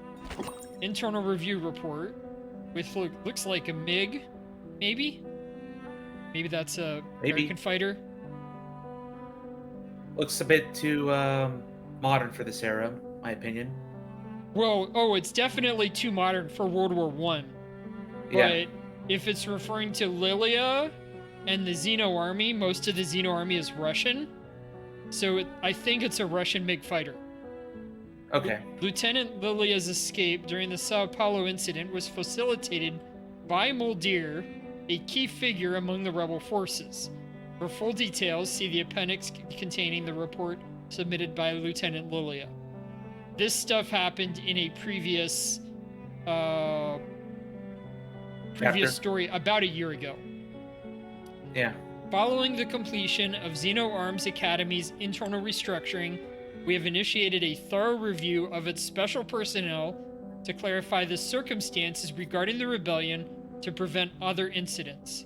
Under these circumstances, it is advised that Lieutenant Lilia remain at Foundation headquarters for further investigation rather than joining Team Timekeeper's Australian deployment. This month's interrogation transcripts are included as attachments. This month's interrogations show Lieutenant Lilia's growing impatience with the process, though she continues to provide necessary cooperation. When comparing statements from Xeno's personnel files with the interrogation records, there are still multiple inconsistencies that require further verification. Conclusion: no further action recommended on Lieutenant Lilia's file. Summary: none. This review has been terminated unexpectedly, and I must emphasize that no additional explanations will be provided regarding this decision. I have penned this note solely to remind all reviewing officers that our responsibility ends with following the directives. Nothing else matters. Your dedication during this 2-month process is appreciated. This document will be securely disposed of following initial internal distribution. What was that? Oh, no. I was just gonna go downstairs, grab an ice pack. Yes. Did a little bit of workout today. Okay, sounds good. I could use the bathroom too, so if you want to do that, and I'll pause for a bit. Yeah. All right. Quick little break. Be right back, and then we'll continue with Chapter 4.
And I'm back.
I'm back.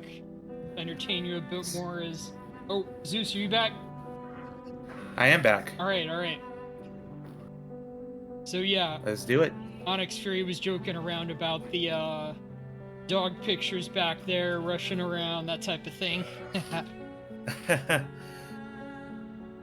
Alright. On to Chapter 4, Grayish Blue. Onyx Fury is quite the pun master, aren't they? Yeah. And very, just like to have fun in my chat, which I appreciate. Always welcome.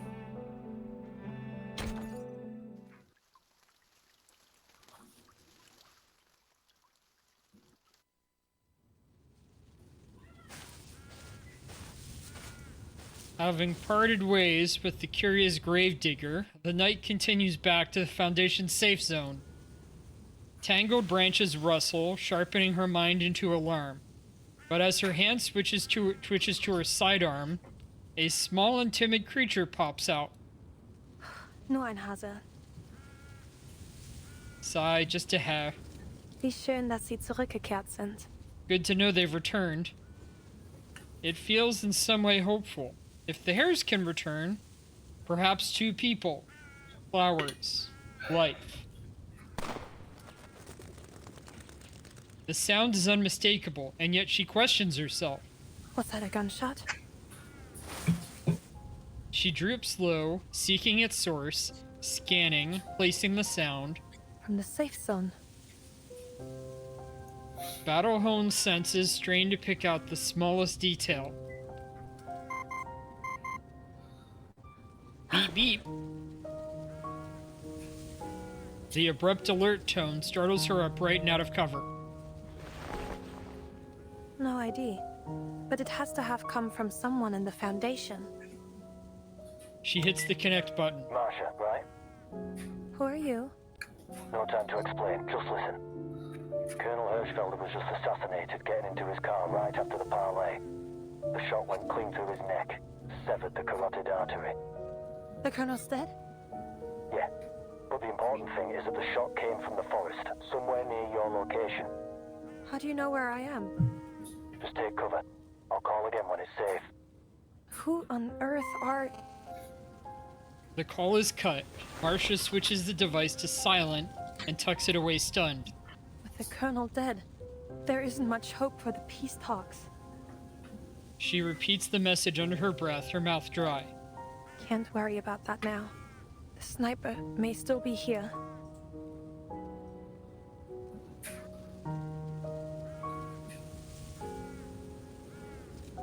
She siphons the shock into willpower. The Order's training has taught her how to manipulate her emotions, controlling them right down to the flow of hormones. They've always taught her not to sit and wait for death. All I have is this pistol. Still, a bullet is a bullet. I'll just need to get close. Retrieving her weapon, she weaves tactically between thick trees, trunks, and dense shrubs that offer concealment, inching her way to Mont Pai.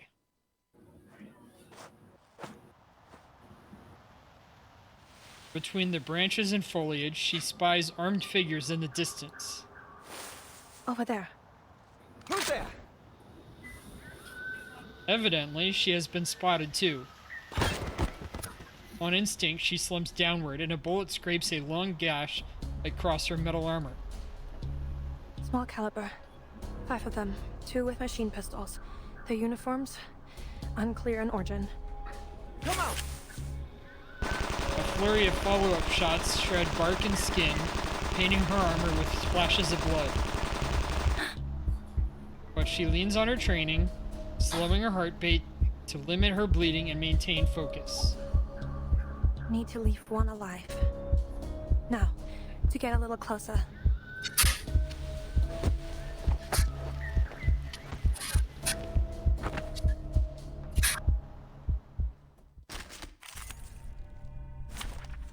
All right. Oh, here we go. So a team. We're gonna pull. So these are your out- people. We're gonna pull out Sentinel. The battlefield is ever So changing. this is Nautica, the girl that kind of got transformed into a chimera. You can see a tiny bit of it here on her. Yeah. Sentinel, the new character.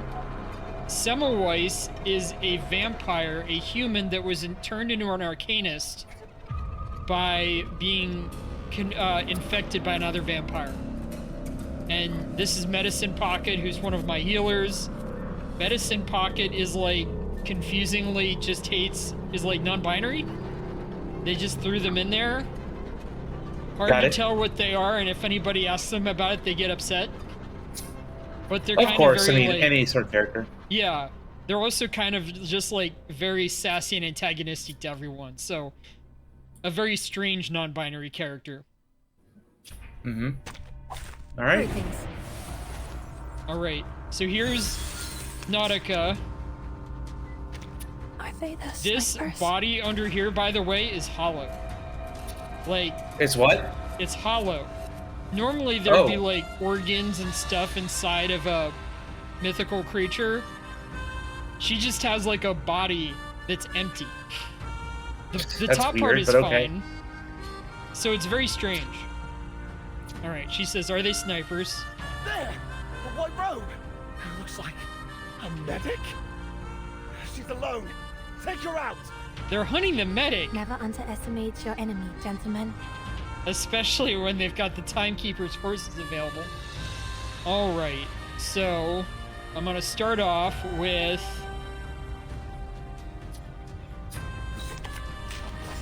bumping this up. I'm gonna use this to buff Nautica. Okay. That was And certainly a this choice. is the blood tithe, or this is a blood buff from the vampire. So it buffs Nautica and this team up very specifically, and Nautica's my main damage dealer. And Got then it. Nautica, this is a weird attack. It's basically 2 attacks in one, and she's going into counter mode. Taking a peek inside. So if they attack our blood her, will burn. she's gonna deal a bunch of damage and increase the Close blood meter your over here on the side, which is specific to this team. She lost health. Yep. Like, as she loses health, this meter goes up, and she gets it back pretty easily. Damn. Daniel? Fuck! This is He's another down, blood boss. tithe buff from Semmelweis. Should have known she would be a distraction. Who made, Who made that shot? Obviously, probably coming from the Sentinel in story, not the one I have right here. Yeah. I hope you like a Toss splash out of red. the additional blood tithe buff, set up Sentinel's channel, and here, we'll do this. This will fill up this meter a bit more, and reduce my own health quite a bit, because that's what this team does. Sensing their thoughts. Close your eyes. It will all be You're a over glass cannon. soon. Well, but they also have a ton of health. Like, they're more like warlocks, I guess. They fight by reducing their own health to increase their damage, Yeah. but they have a lot of health to begin with. Oh my goodness. Yeah. Alright. Oh, technically there's a guy still out there. Oh, he's dead. You didn't even get to see an ultimate outside of Semmelweis's. But the fight is fought.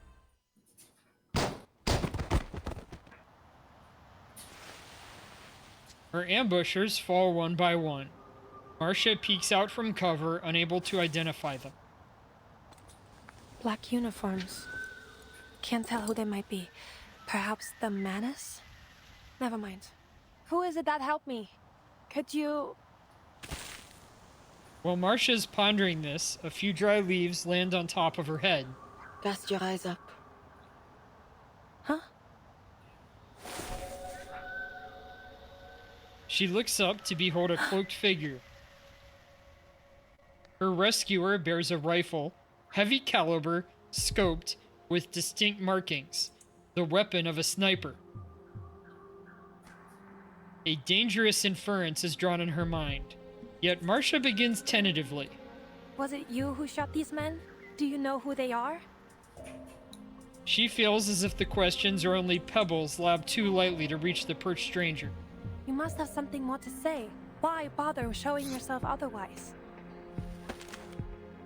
Tell me, what is it that the Foundation concerns itself with here?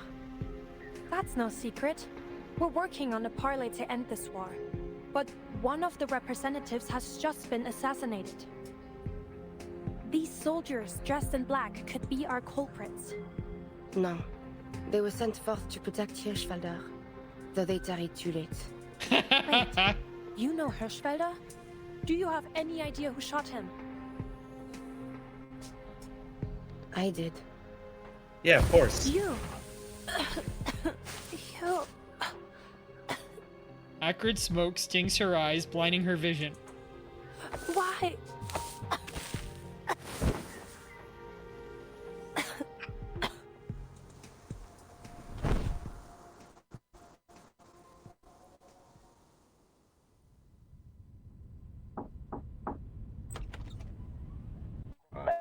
Dictate?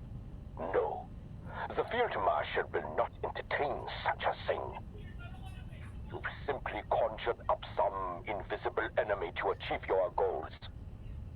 We can conclude only this. Our enemy agreeing to this parley was only a ruse, and that the assassination of our colonel was meant to sow fear in our ranks.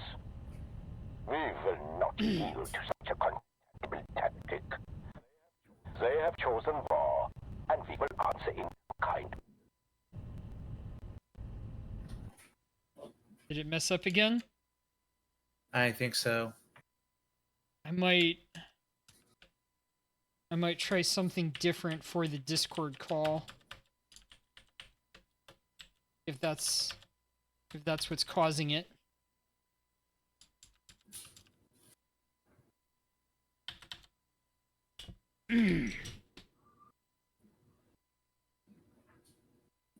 After we come back, I'm gonna try connecting you from the game computer rather than the stream computer. We could try that, yeah.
All right, we're almost back, everybody.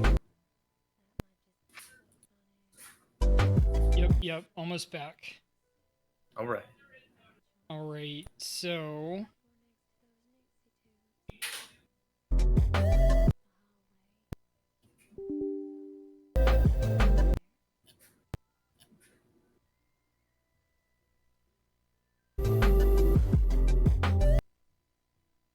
all right, I'm gonna switch you over.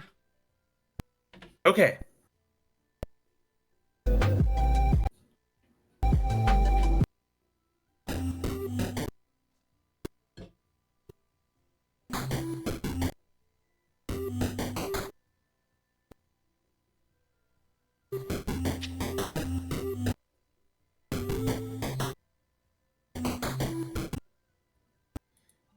And we are back once again.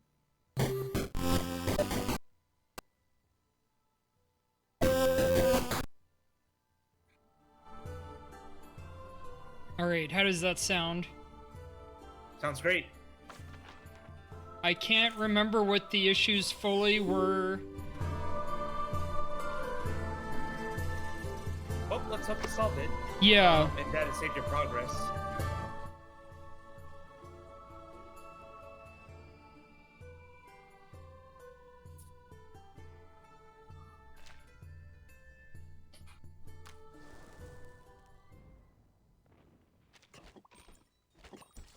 Yeah, I mean, we'll have to skip a couple scenes inside of, Well,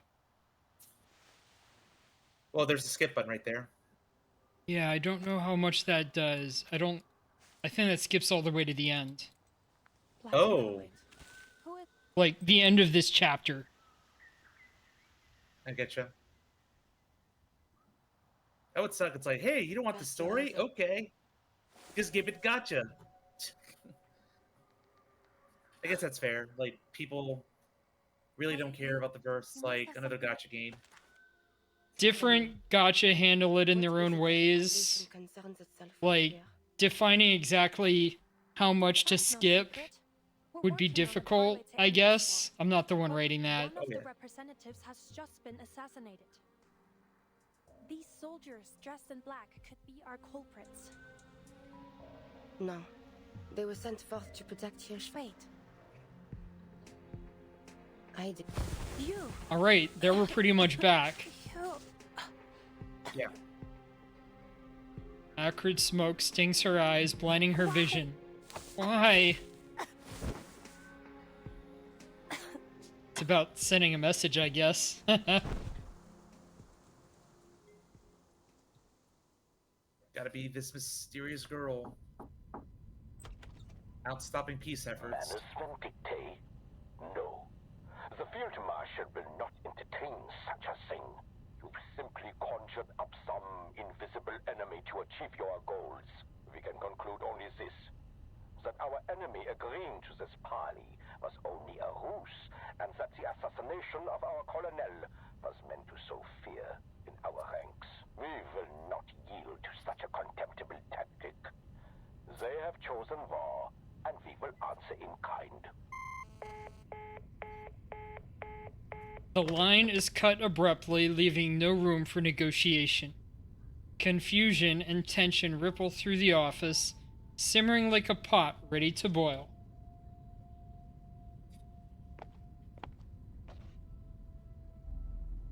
Oh. Give me a second. Stream.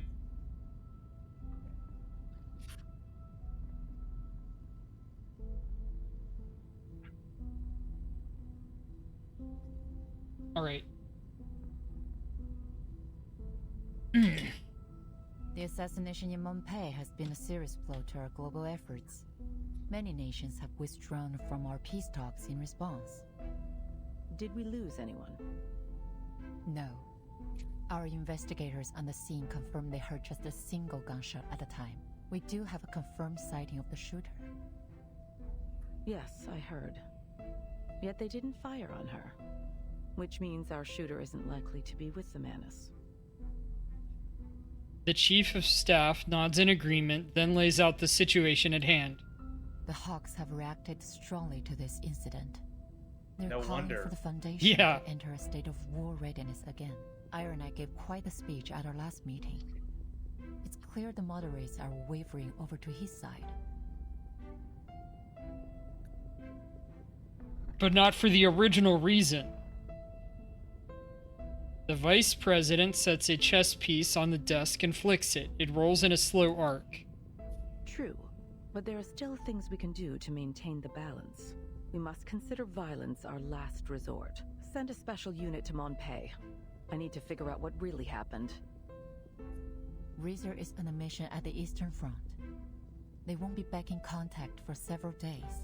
Oh no, I bet they're sending the Timekeeper. There are 3 squads presently available for deployment. Codenames Metaphor, Almond, and Minerva. But I don't believe any of them are suitable for this mission. We're left with only one option. The newly founded 12. Oh, okay, so that was the stuff we learned about earlier. That's Craeus's team. I'm sure he'd be eager to buff up his resume with this mission. He's eager to prove himself. All the members of the 12 used to work for Craeus at the Visuals Bureau. Their experience could be useful for this mission. Many of the arcane crime cases they cracked involved the Manus. I understand he's been seen in the company of several prominent hawks. He even spoke with Aranai several times. Are you suggesting his policy leanings could pose a problem? On the contrary, he'll make a fine choice, precisely because his appearance at the front line will calm the Hawk's nerves. Understood. Tell Craeus he and his team will set off in 2 hours. I'm getting some of that echo effect, but that might just be a compromise right now. You are getting echo? Yeah, from the game when they speak sometimes. I did turn the volume up more, so it might just be that.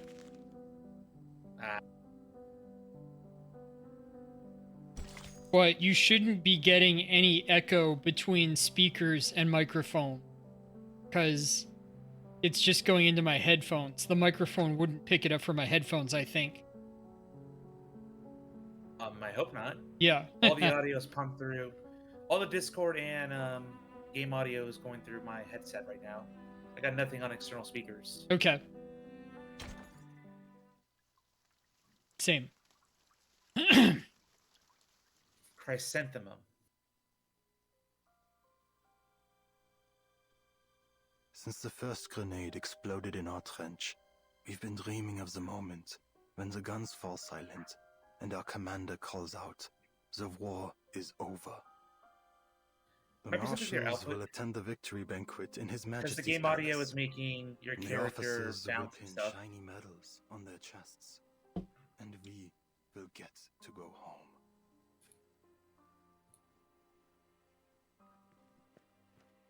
I might have just been hydrating. Out of my way, soldiers. I said make way. His call to arms is passed through the winding trenches, passing over veterans, slumped against the walls with indifference. Wrong. Major Braun, the battalion commander, storms around a corner, followed by a long line of recruits with heads bowed. Second company. Jawohl, Herr Major. Wilhelm straightens up, meeting the eyes of his commander.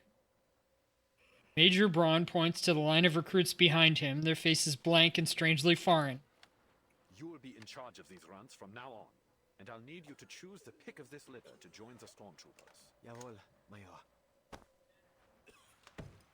The major claps Wilhelm on his shoulder and boldly steps forward up to a firing position. He clears his throat.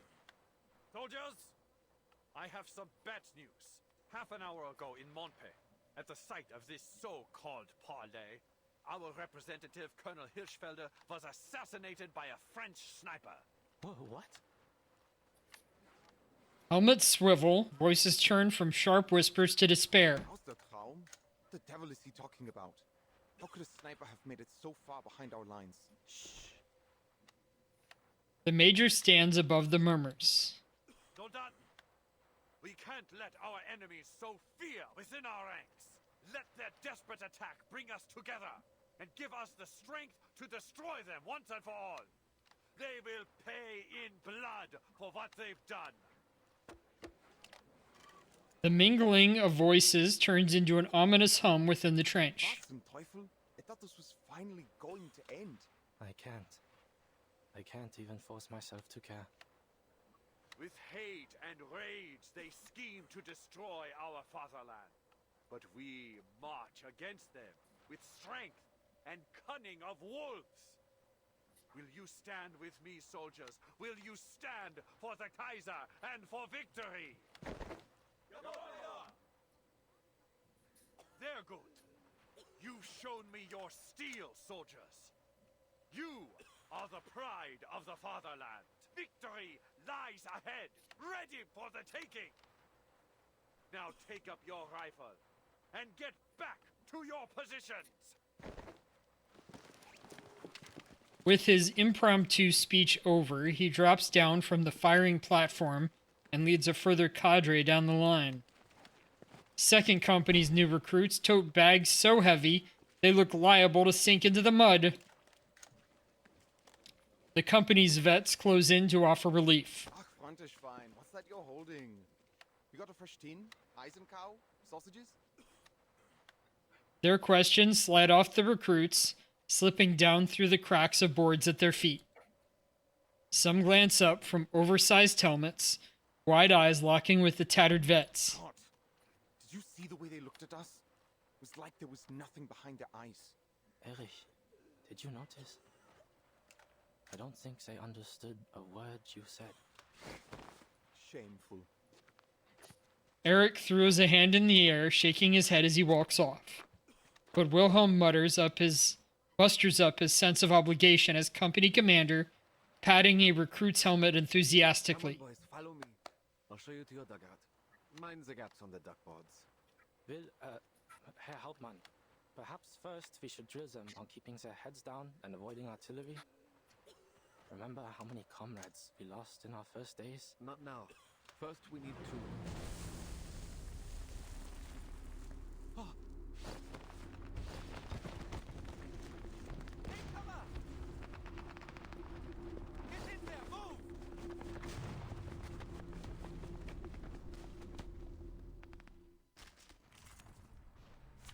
All right, another battle. Here we go. Yep. Hold out.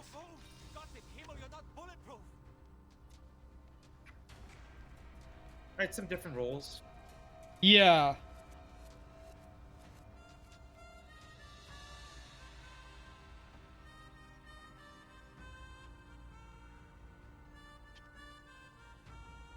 Just some attrition going on with damage every turn. Yeah.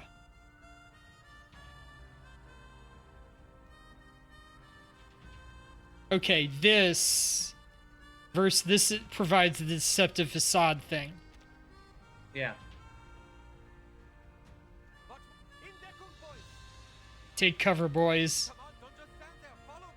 Come on, don't just stand there, follow me. Everyone's panicked. Rudolph, give me a hand. We need to get them moving.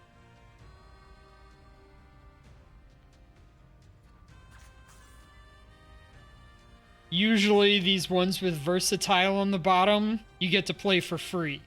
Otherwise, with a team of like 3 characters, you get 3 actions. Though sometimes they'll increase the number of characters you have access to and the number of actions you get. So we're gonna buff Nautica again and start up her counter.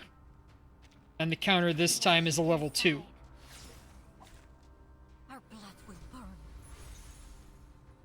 And I put the deceptive facade onto Semmelweis. I'm not sure how important it will be. Here we go. Huh. Not too bad. Yeah. Here, I'll Take give that it damage. to Sentinel. You know, it's funny that she's here, even though she's the one that caused this incident. Yeah. And everyone's like, I have seen to the heart of you.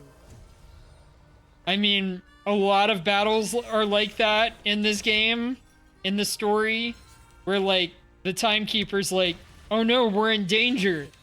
It looks like we'll have to fight. And sometimes it'll be like that earlier fight where it made sense, like they stuck in Sentinel directly, but sometimes it'll be like, oh, Timekeeper pulls out her army from her little suitcase and has them fight for her, and like, why is she scared? Oh well, it's gosh, it makes sense. It works.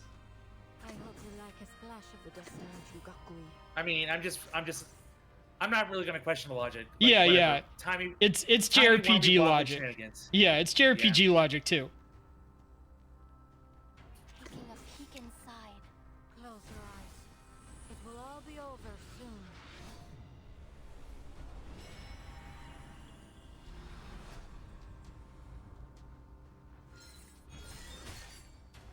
Got the blood moon out. Yep. And Sentinels. I really like this ultimate. A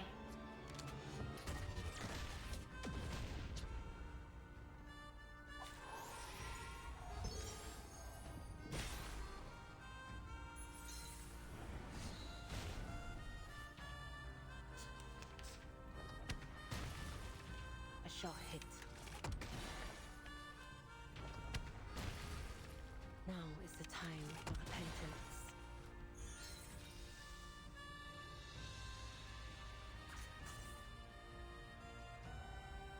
I'm gonna stick another one of these on Nautica before she does her big attack. She's pretty And low on health right now. yeah, oh yeah, we don't have the healer out. Otherwise, she'd be better. I think she might heal up after this. Our victory comes in a tide of blood. The enemies of peace shall be stamped out.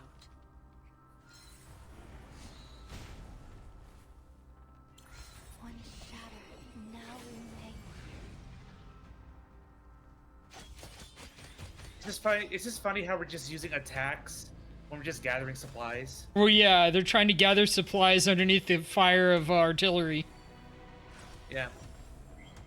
And we just do that in the form of attacks. Okay. The real problem is I should have structured this to have medicine pocket out. I think they just wanted us to survive so many turns, and I was fine. Save for the prizes to be Yeah. won. Well, when you were attacking things, you were getting like loot and stuff, but still. Yeah. It's just weird. Like we have this cool story going on. And it's like, oh, this is happening. It's a gotcha game, but it's like, it kind of takes me out of it. But it's like, okay, I'm just rolling with it. Yep. I'm just rolling with it. It's like a regular JRPG story in that sense. Yeah. 1 second, getting some more hydration.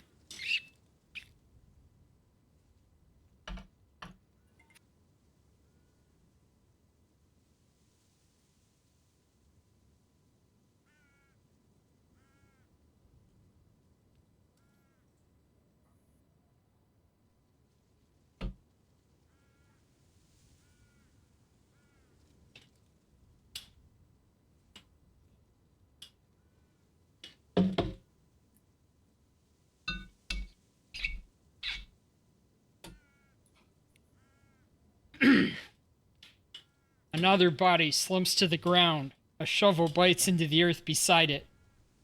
The sound of artillery rumbles through the woods like a distant storm.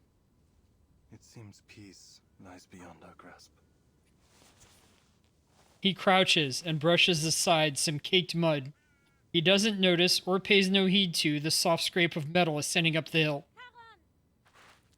His hands go still, then he rises. He lingers wordlessly on the face that greets him. You don't remember who I am? Your presence is familiar, but faces and names come slowly. There are so many memories here. It can be difficult to tell what is from what was. I'll wait a little longer next time. Marcia turns her eyes to a stone monument placed at the base of the hill. A slanted slab laid flat on the ground, etched with elegant markings. Did you make the cenotaph? A stranger brought it here. A gift for the dead. I see. I found your Mayor's package. Here. She hands the figure a thin envelope, along with it a handwritten note. A message came for you, I think. From the front. It seems your Major needs you to report back immediately. Chiron unfolds the note. Jawohl. Soldiers must go where they are ordered. Another thing. They're sending a new head of security to oversee the safe zone. His name is Kreas, a tall man with red hair. He'll be responsible for investigating the assassination. You can contact him if you need anything. The Foundation has already tightened security on every road to the town. I don't think you'll run into... She appears once again on a weed-choked dirt path. any danger on your way back. Rain cloak, rifle, that distinctive headpiece, Marcia could never mistake her. Marcia steps forward only to be blocked by the Gravekeeper. The dead rest here. They have seen enough violence. You don't know what she did. A burst of breathy air rushes out behind clenched teeth. Though she tries to restrain herself, her hand climbs up to the sidearm at her waist. Do you know her? She brought the cenotaph to honor the dead. The stranger walks to the monument, standing perfectly still before it, and paying no heed to either of them. She pulls out a single white chrysanthemum from her cloak. Her stone-like skin stands out against the soft petals. Ihre Haut. Sie sieht so aus, als wäre sie aus Stein. Und dieser Kopfschmuck. Her skin, it looks as if it were made of stone, and that headwear, I feel I've seen it elsewhere. Könnte es sein, dass Could you possibly be? Then a soft rumble, grumbling chanting. Even without hearing the words, she understands what it is. Prayer. La coquille brisée est abandonnée. The broken shell is abandoned, granting an end to endless penance. May thy souls travel through the arches from darkness to peace. Que votre chemin soit libre de l'œil rouge. May thy path be unfettered by eyes of red as you reach for paradise. The white flower is left at the foot of the stone. She pauses in thought, then traces a strange shape in the air. The ritual is over. The mourner turns and meets Marcia's guarded eyes. We meet again, young Chevalier. Yep, we're just gonna speak in our own languages because it's private. We- It's just also a little weird. Again, just people shifting to their own languages randomly. Yeah, don't quite know the full logic behind it. Yeah, I mean it's cool to hear different languages, but Yeah. it's like, but why? And it's fully like subtitled regardless, so Yeah, so good on the voice actors for reading in their language. So in times of war, unreliable information spreads faster than truth, making it impossible to separate fact from fiction. Field hospital conversations. Have you heard about the Sentinel? I saw her that night. Before anyone could react, old Noah was already down. The shot was unbelievable. Did you get a look at her? It was too dark to see much, just a figure wearing a cloak. But I'm most certain she was carrying a Lebel rifle. She's probably on our side. I wouldn't be so sure. They say she's the one that took out General Mathis 2 weeks ago. Someone might be playing both sides. Either way, having that warmonger gone is good for us. Oh, that hurts. Bear with it, I'm almost finished. Marcia soaks a towel in cold water and wrings it out. The wounded soldier's fever still hasn't broken. Her eyes move from one amputee to the next, checking each stump for signs of infection. Listen, another soldier cuts in, his face wrapped in bandages with only one eye visible. The Sentinel doesn't take sides because she isn't human. That's no rifle. It's a javelin or a spear, and she's got wings, silent as a bat. During the day, she turns into a stone statue. You could walk right past without noticing, but at night, she comes alive and hunts. Ever seen those church gargoyles? That's exactly what she looks like. Maybe those wings were just her cloak, the first soldier insists. It's more than that. My comrade saw bullets hit her, but she didn't even flinch, like they were hitting a solid rock. Hey, Johnny, isn't that right, Johnny? Marcia pauses before looking up. Johnny died just after dawn this morning. What? Wait a minute. Okay. What are you We asking? just see her during daylight. Like, what is going on with Oh, this I mean, they said at the beginning, lies and fiction travel faster than the truth, right? Yeah, I was about to say, it's like, excuse me. So We've seen this woman out in Well- broad daylight. What we saw was soldiers telling myths. We got a hint about the truth, but you have to find it buried within a pile of lies. Probably. A Push for Peace, Part 6.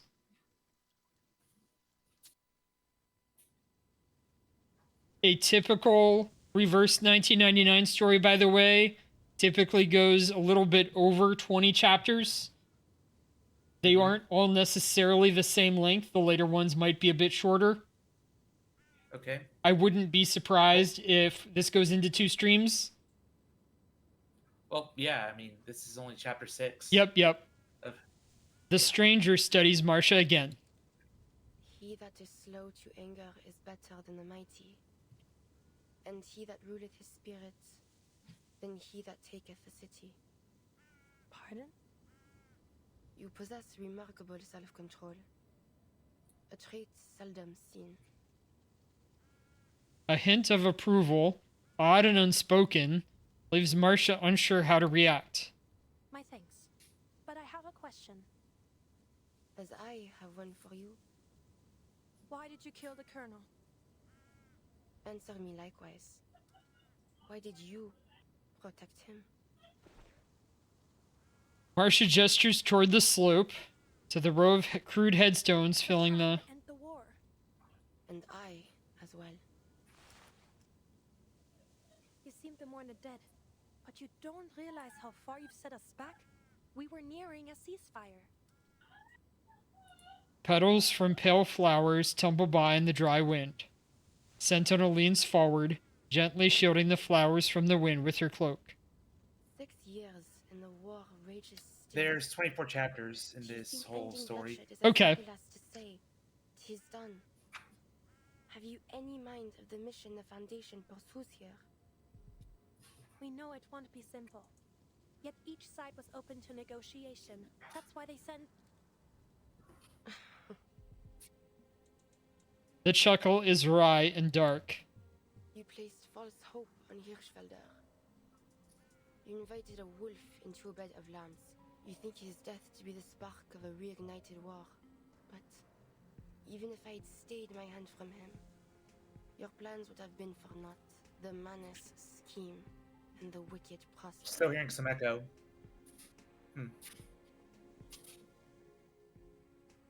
Let me check my routing table.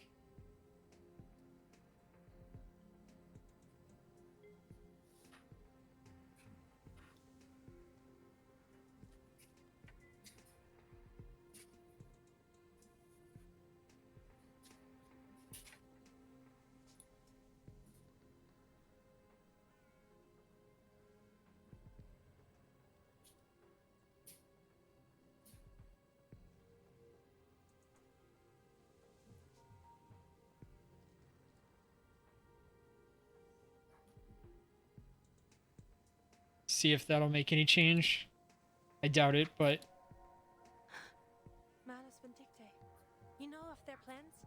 Then you're claiming that Hirschfelder was a Manus? She lets the question linger long enough to feel unanswered, then the sniper begins. He is not one of those devils. He is only one tool of many. The Manus offer the gifts of Mammon and Asmodeus. Greed and destruction. Hirschfelder was tempted by their technologies and became a willing servant in their schemes. It's in and out. It's just a weird effect, but I'll deal. Yeah. Like I said, might have to figure out some tech or something and I don't do a lot of these streams, so I don't get much chance to test that. Yeah. A groan rises up from the horizon, the sound of distant artillery drumming, throbbing like the heartbeat of a wounded beast. She raises a second finger. Maybe check your shared stream chat. Make sure you muted yourself there. I mean... Oh.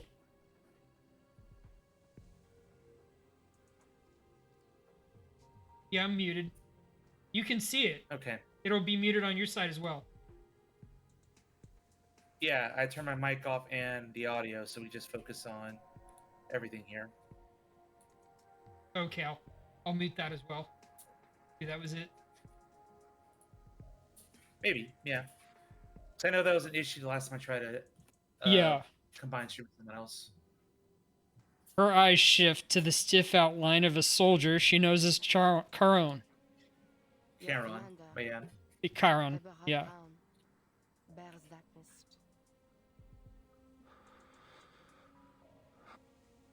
It takes a moment for the words to find some impact. When he speaks again, there seems to be a change in his voice. Then will you see that death comes to him, as you did Hirschfelder? That is not yet certain. I do not kill without purpose. Charon does not seem to find a reply, his mask concealing any trace of emotion. What you just said about the Manus, can you confirm any of it? The Foundation could make use of any intelligence you have. We may be able to save these peace talks, but we will need proof. All is vain. There is nothing new under the sun. When I told my commander about the Manus, all I received for my effort was scorn. Their eyes were not satisfied with seeing, nor their ears with hearing. Kings and generals yet still turn a blind eye to the suffering. If they had a shred of the light of God within them, they would never have pursued this war. As for the Foundation, that which is crooked cannot be made straight, and what is wanting cannot be numbered. I have no faith in them. She looks away, pulling her cloak tighter. That is all I have to say. Spare him. Karen speaks. Oh. One more suggestion. Yeah. I could meet you on Discord. You could enable your mic on the stream together, and I think that might solve the issue. You could try that.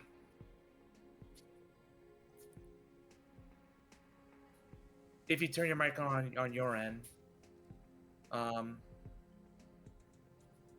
Meaning you stream together rather than Discord for voice?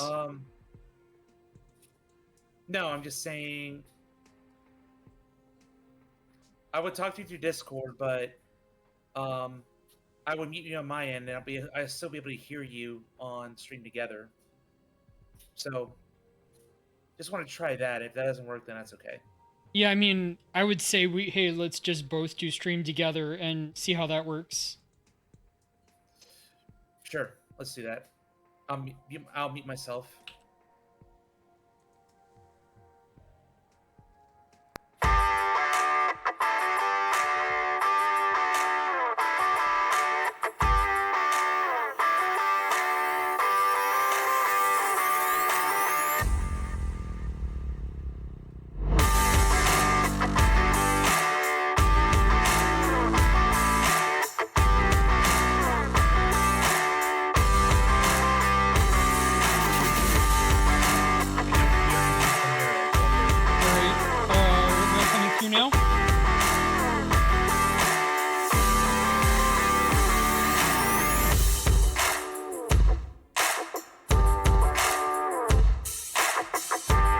Yeah, I don't hear anything on your end. I'm using this.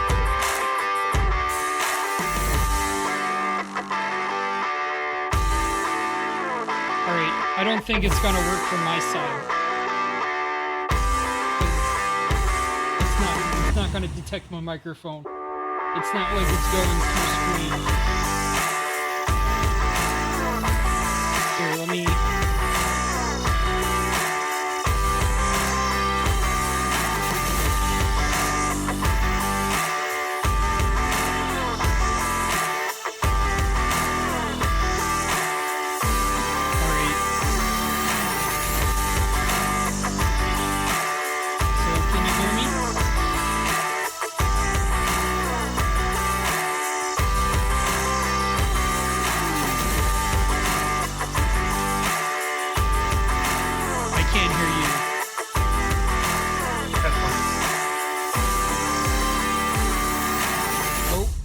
was that you?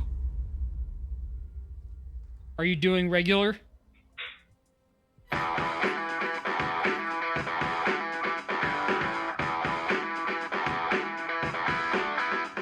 we ready?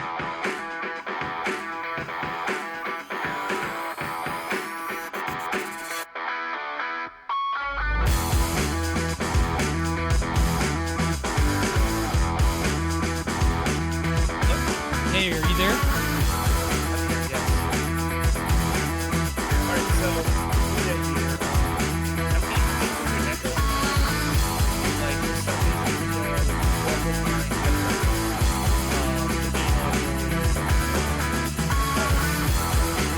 Which could be looping through the system rather than through the, like, yeah. But we'll see how it goes.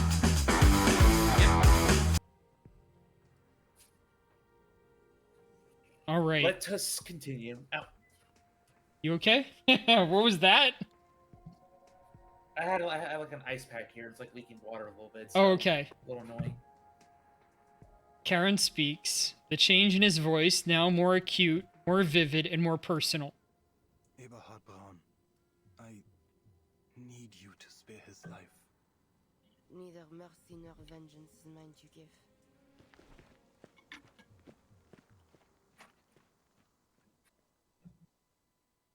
There's a badass neutral party. I don't even have a name. I'm just called the Sentinel. Yeah.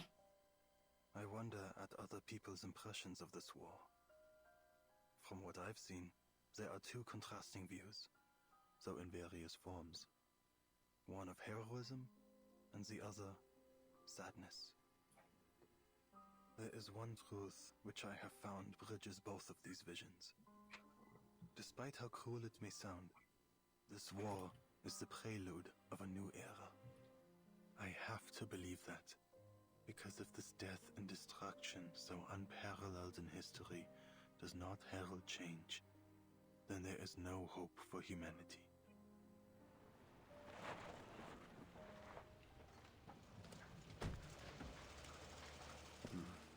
How bleak. The leader of the 12 stands on the streets of Montpie, looking over where Colonel Hirschfelder was killed. By the time he arrives, all other military forces have withdrawn. Only the Foundation remains on site to guard the ruins of the town. As soon as I finish my bread, Beagle. His team has already begun shoring up the town's defenses. Their line pulled back to just a corner of the street. There are 122 armed personnel available at your disposal, sir. 23 of them are Arcanists. I've brought you their profiles. He takes the personnel file from the security staff member, eyes shifting toward the makeshift HQ flying the Foundation flag. Right then. I'll read through these. Now get back to your position. I need eyes on our command post. Yes, sir. The staff member walks away, and in the same moment, a curiously armored field medic approaches. Marsha, is it? You recognize me, Mr. Krias? I read your report on my way here. You're the one that encountered our sniper. Twice now, I hear. Correct. I have some additional details about my encounters. The first is that I appear to have been followed out into the forest the first time. I was warned on my device just after the shooting. Never mind that. What about the other thing? That doesn't concern you? Fine. The other thing is that I have reason to believe our sniper is a gargoyle. A gargoyle? There are records of gargoyles participating in this war as part of Arcane Skill Response units. They're able to petrify their bodies at will, making them immune to small caliber arms. And I believe they're able to render themselves undetectable. Sounds as if you've fought them before. The assumption pierces her more cleanly than any bullet, but she forces the emotion down, giving an answer as truthful as she can bear. You could say that. It would go far to explain how she managed to enter Morpay without being noticed. I'll have to ask HQ to send us a counter-arcanum device. She shot the colonel, but then slipped out, leaving our own agents unharmed. We can't be sure of anything, but we can't rule out that she may possess reliable intel about the Manus. Rushed footsteps interrupt Cryus' thoughts. Mr. Cryus? The newcomer is obviously out of place, the sort of well-dressed that usually comes with fanfare. I'm Herr Georg Kramer from the Interfactional Committee. I've come on behalf of the Reichstag to start another round of negotiation with the Foundation. Didn't you get the message? The parley has been cancelled, Herr Kramer. Seems there's no more room for negotiations. My job now is to investigate the possible involvement of Manus Vindictae. The visitor steps forward. Though he lowers his voice, a trace of urgency and excitement leaks through. Precisely what I'm here for, sir. We received a warning from the Foundation that Manus Vindictae has infiltrated our armed forces and is attempting to usurp our rightful authority. I am worried this may be true. I do not intend to lie, sir. Germany lies on the verge of total collapse, both politically and rationally speaking. We have no reason. You found something? This war. It's really bad now. I'm just trying to figure out. Oh, it made it worse? But yeah, I'm trying to figure out something here. Desktop.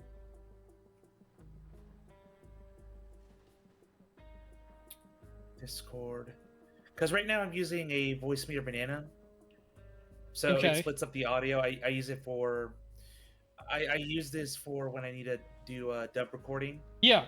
Where I have my Discord calls separately from my game audio. But because I'm streaming a Discord call, it's like kind of looping back in on itself. Oh, so it might be on your side. Yeah. Do you want me to wait or to keep on going? My computer's quiet. So that's why... Yeah, just keep on going. All right. I think. Yet it seems our army command is out of control. They are determined to drive this war to its bitter end, regardless of the misery and death they are causing. And I have reason to believe the Manus are behind it. I take it Army Command is not aware of your visit then, Herr Kramer.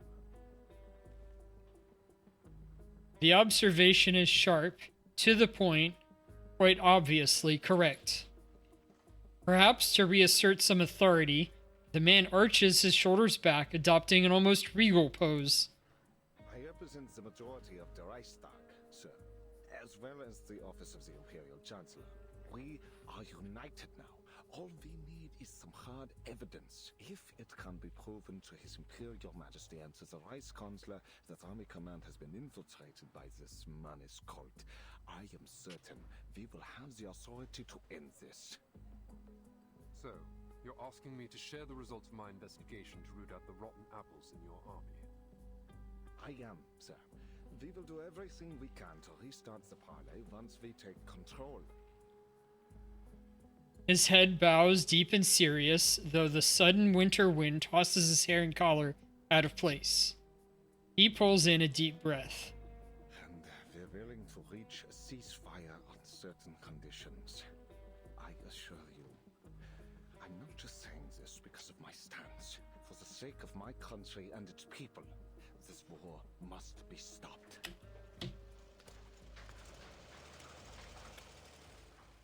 So I'm playing around with some levels. Like I lowered your volume and just raised the stream volume, and I think it balanced out decently well. Okay.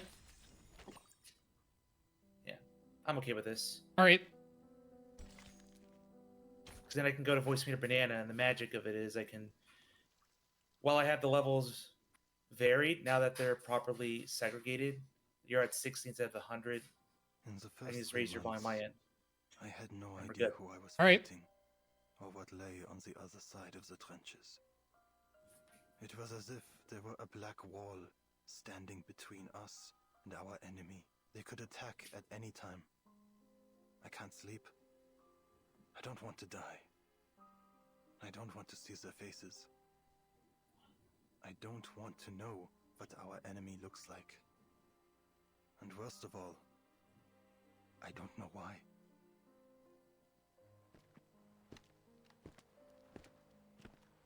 By the time Karen turns to the trenches, the most recent bombardment has already ended.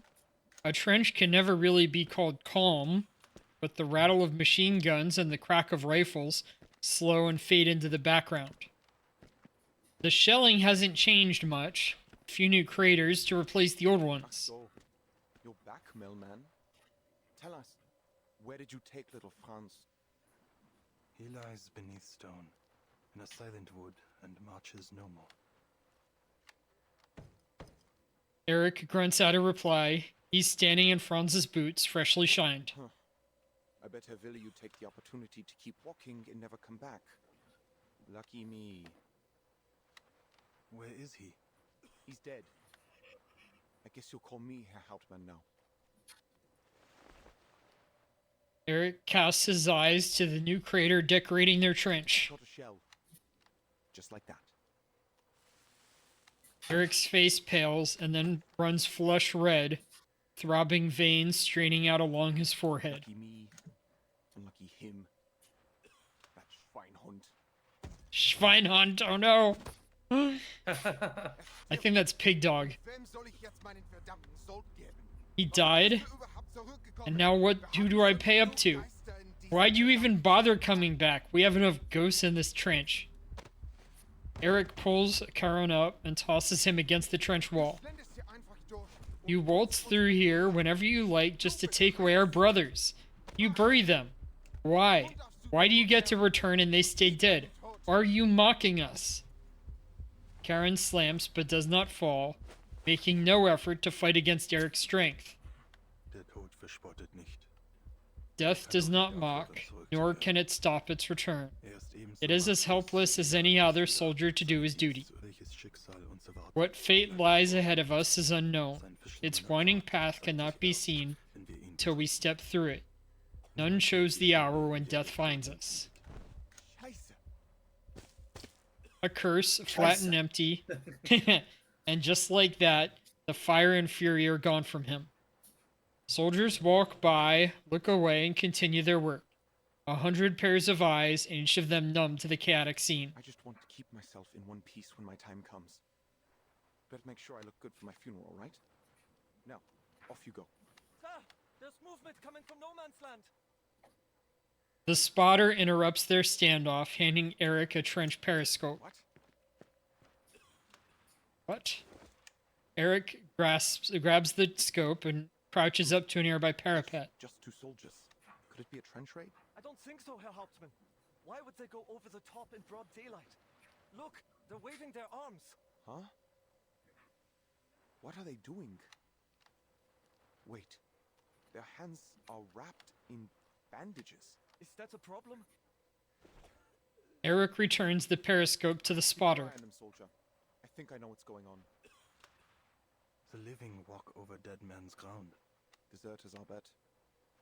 I heard some soldiers used to shoot their own palms so they could be sent back to the rear. But they reward that kind of cowardice with bullets nowadays. Do they come seeking death or life? With all the officers keeping their heads low, maybe they decided they don't want to do the punishing themselves. Just kick these poor bastards out of the trench and tell them to walk till they drop. Old and new memories intertwine in Karen's mind, forming an incomplete but certain thought. They do not march to us as warriors, but as broken men. You're right. Pass it down the line. Does anyone here speak French? Oui, a little. I took some French back in school. Haha! Nell, say something. Yeah, Herr Hauptmann. The spotter presses his hand against the sandbags, trying to project his voice through the firing slit. Lâchez vos armes et venez ici. Nous. Oh boy. Madame, who the hell shot him? Okay. There's one more thing. I'm just looking through this. Voices carry from from Discord. What was that? Yeah, sorry to interrupt, but if you go to your settings on Discord, into screen sharing options, uncheck the share stream audio box.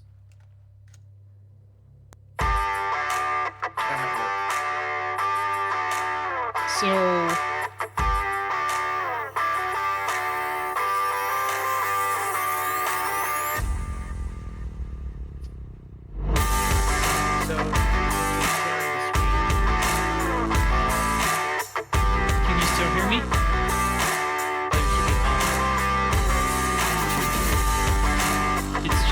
Discord. Is that fine?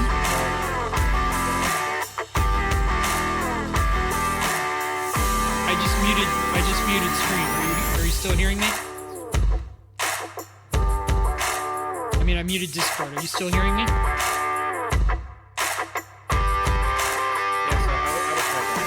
Alright, we're good?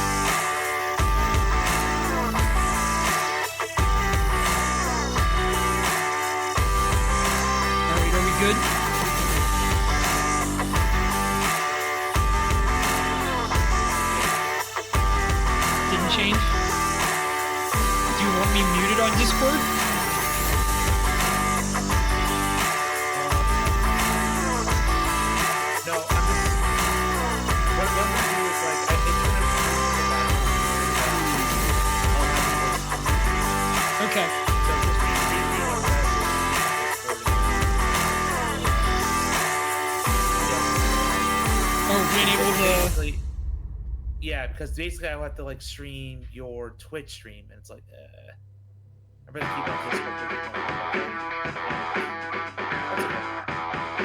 Sorry about that. Yep.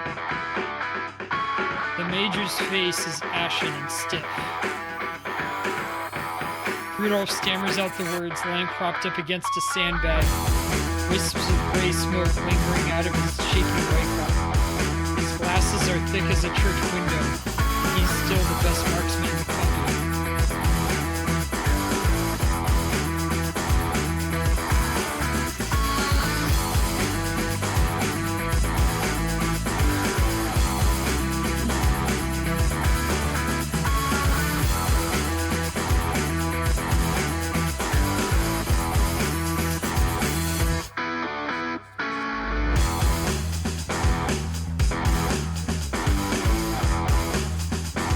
His pistol and points it at the marksman's chest.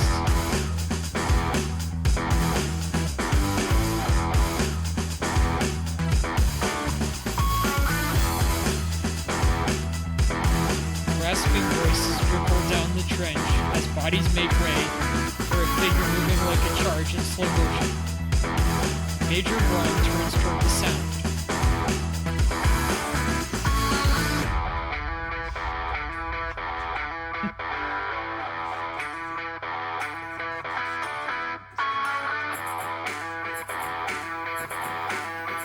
The statement is stunning in its sharpness. Defiance is not a trait Major Braun has come to expect from him.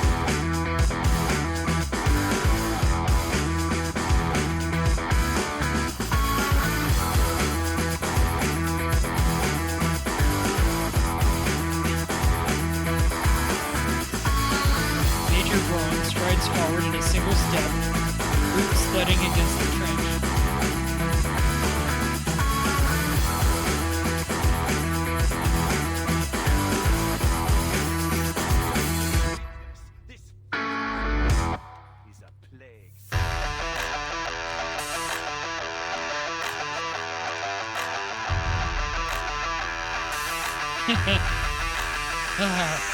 A single unblinking stare sweeps over the gathered soldiers, cowing each man into silence.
man roars, and for a second time, Sharon is slammed against the trench wall.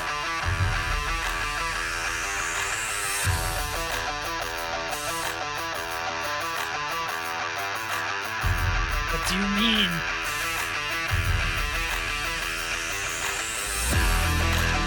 Answer me. But this man's fire does not temper, it bursts.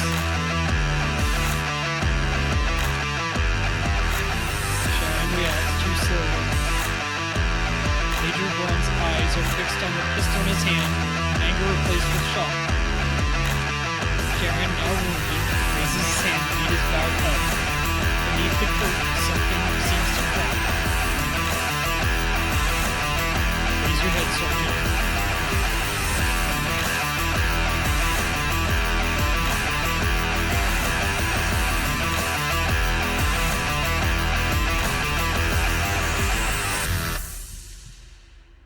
He raises his head. The movement is heavy and labored.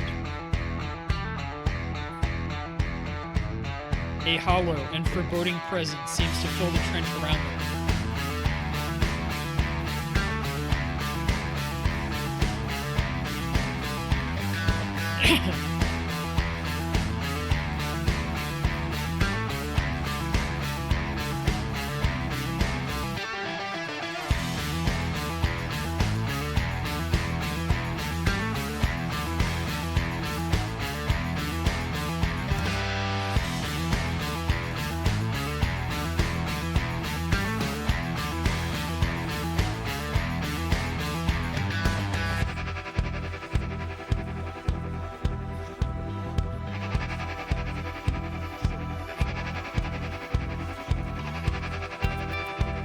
Speak of sacrifice now. Death is not on earth. Yeah. Death just like the Greek myth. Okay, yeah.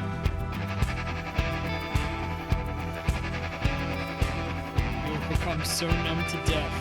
There is nothing to be gained from this war that will pay for what we have already lost. You want me dead? Then kill me. Do it.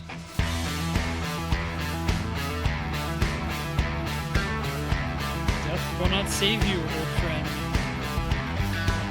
I want you to save yourself.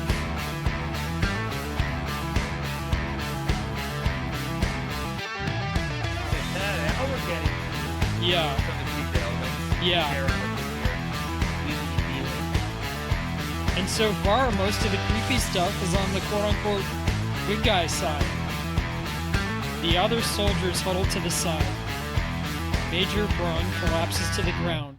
His eyes swirl and then go blank, looking up and nowhere at the same time. His face is bone white and stiff as a corpse.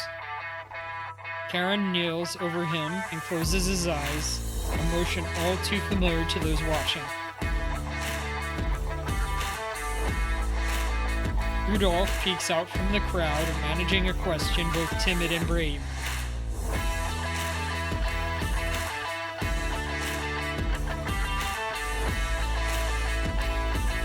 Karen stands, deliberately facing away from the crowd, replacing his mask and hood with careful precision.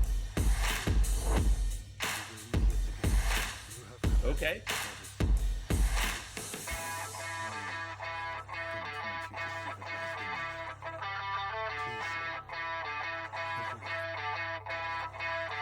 Words bulge at the edge of Eric's lips, but he swallows them back.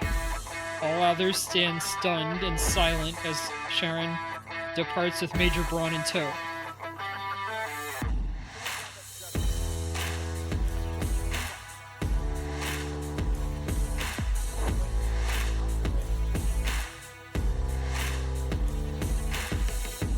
Oh.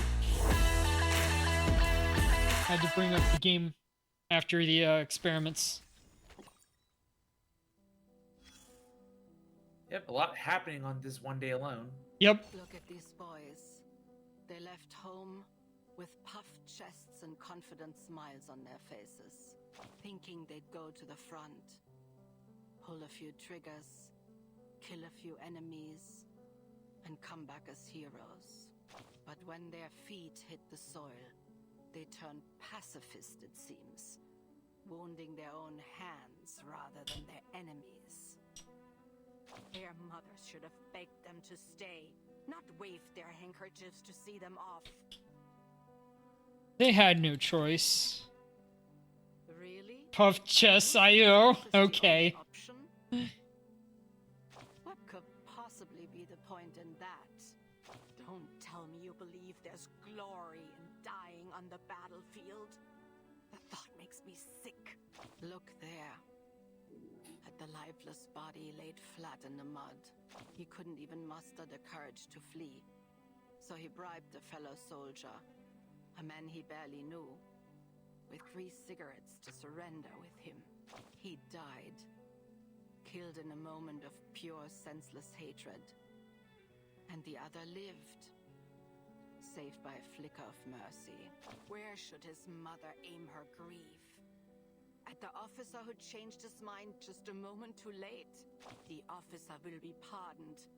They'll say he, too, was a victim of this endless, miserable cycle of hatred. Oof. So tell me, please tell me, to whom this rage should go, and I will take this kitchen knife and plunge it into their heart. Maybe blame the Manus Vindictae a little bit, but... Hey, she angry. Yep. Or brings out a lot of irrational thoughts. Yep. Also from Kuda, Puff Chest IO. Yeah, I read that earlier. Yeah. From the words there, the men going out to war. All right, so I'm thinking this might be our last chapter for the night. It'll be actually a good first act. I mean, if we can get up to 10, I'd be happy, but 10? yeah, if we can get up to 10. Okay, I got time. Yeah. Iris Mew is now following. Welcome in. Hi there. So we're Hello. playing Reverse 1999 tonight. This is a gacha game that is heavy on the story, heavy on the drama. Not so much humor this patch, but other times, yes. This is one of the best gacha to play, very free-to-play friendly, and the developers just absolutely care for their community. So today we're doing the latest patch stream, which is a story about World War I. As the fighting continues, both sides are trying to put a stop to it, as some aggressive elements in the midst of it are trying to fight the war in their own way. I'm Walter Snacklefox. I am a Foxboy VTuber, adventurer, programmer, and all-around gacha gamer as well. And today I'm streaming with Zeus Pegasus. Do you want to do an introduction? Yeah, just briefly, I'm Zeus Pegasus. I am a furry variety streamer. I love video games. Visual novels are definitely one of these things that I'm passionate about as well. I do... lately, this past year, I've been doing a dub of the entire Ace Attorney Investigations duology. But other than that, I like collab streams with friends for various franchises, typically single-player focused games. I've been getting more into the spooky season even though that's past, but I've been enjoying a lot of content there. And yeah, I try to be as engaging as possible, hoping to get a model later on. And right now, just living life, birthday in a couple weeks, and glad to meet you. Oh, Eris me with the follow. Hi, thank you. Welcome aboard.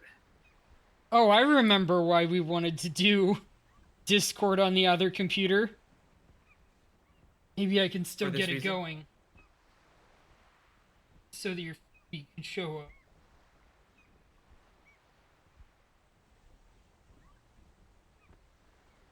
Okay. Let me see if I can still get it up. Give me a second.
to switch things around so we can get your Fugi back.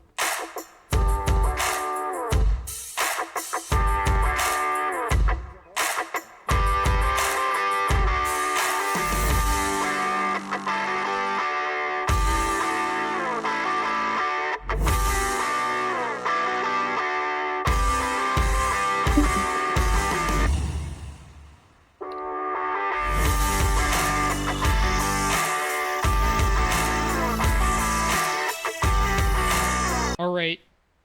Try that.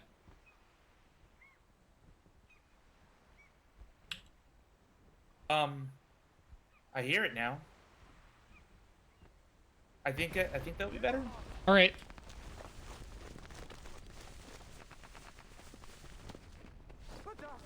Where's Dietrich? He and Wegner are dead. Grab that gun. We need to go. Move!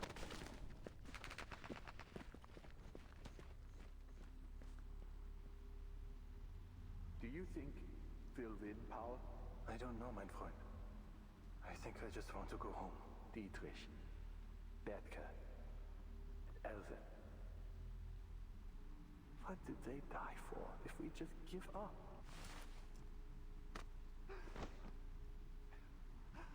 Hang in there, Paul. The only way to make their sacrifice count is to win. We promised we'd go home together. Paul. Paul!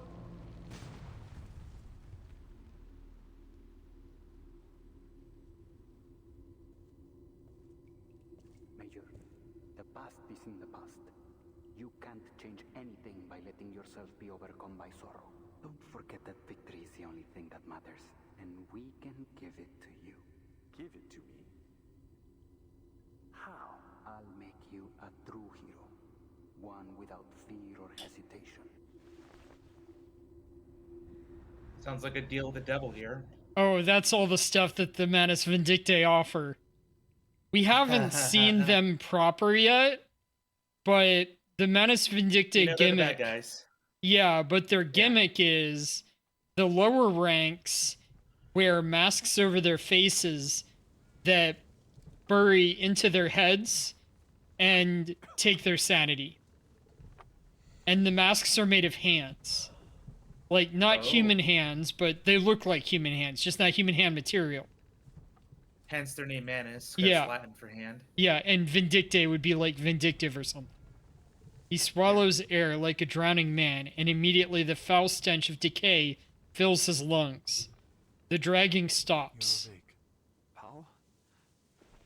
But the man behind the mask says nothing. He only offers a hand. My head hurts.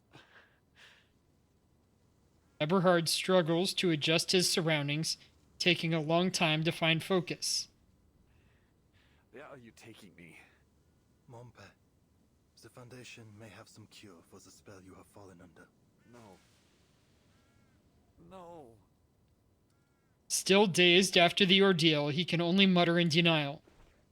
He looks around, searching for something to brace against, eventually finding the ground. He takes off his hat and scratches at his straw-like golden hair. Gott im Himmel. What did I do? He still can't find his breath. Each gasp of air only making the choking sensation worse. Deserter. I ordered Rudolph to pull the trigger, but I was the one who killed him. The other lives. Eri saw to that. He wasn't the only one. So many have died. And I was the one that sent them to their death. Eberhard lowers his head, holding his gaze at a small patch of soil beneath him. Karen watches him, adjusting his dark cloak. Do you remember, Paul? There was a poem.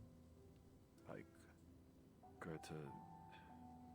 No, Schiller, maybe. Ah, those days at school feel like a fairy tale now. Herr Mühlenberger asked you and Dietrich to write it out on the blackboard. You two didn't even know where to start. I remember I thought he was going to snap you both in two. Just a few months later, we were here. Dietrich died that very first day. Do you remember how we cried that night? We thought it would be the saddest day of our lives. We ran out of tears before anything else. Mir ist kalt, Paul. Die Angst kehrt zurück. Halte sie fest. A fear long absent is growing inside you again. Hold on to it. You'll warm up. Eberhard clenches his teeth and braces himself. This is the place you found, isn't it? Where Franz was buried. He lies below us. There are so many graves. But I am still alive. Why, Paul? Why am I not lying among them? The living speak of luck. The rest are silent. The answer doesn't satisfy, but the lone survivor cannot find a new question. After a long silence, he speaks again. I wish. Yay, Survivors Guild. Get it all. Yeah. If I didn't know what happened, I wouldn't. No. No, it's not right for me to ask that. But I'm still alive. Is there anything I can do for them? That isn't a question for the dead. I can't tell you what to do, Eberhard. Eberhard reaches into his coat pocket but finds it empty. He stifles a helpless grunt. You mentioned Manus Vindicte. You remember? What about the Foundation? You talked to them too, right? Do you really think they can stop this war? They pursue peace, but it cannot be found by their efforts alone. He turns from the hill to the woods. Through the thicket and further lies the town of Montpie. Eberhard closes his eyes and waits for his thoughts to settle. Come on. Let's go see Montpie again. Montpie. Montpie.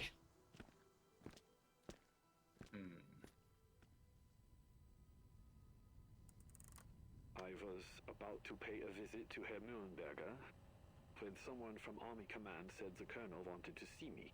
I was taken to a meeting room with many other officers. I recognized them.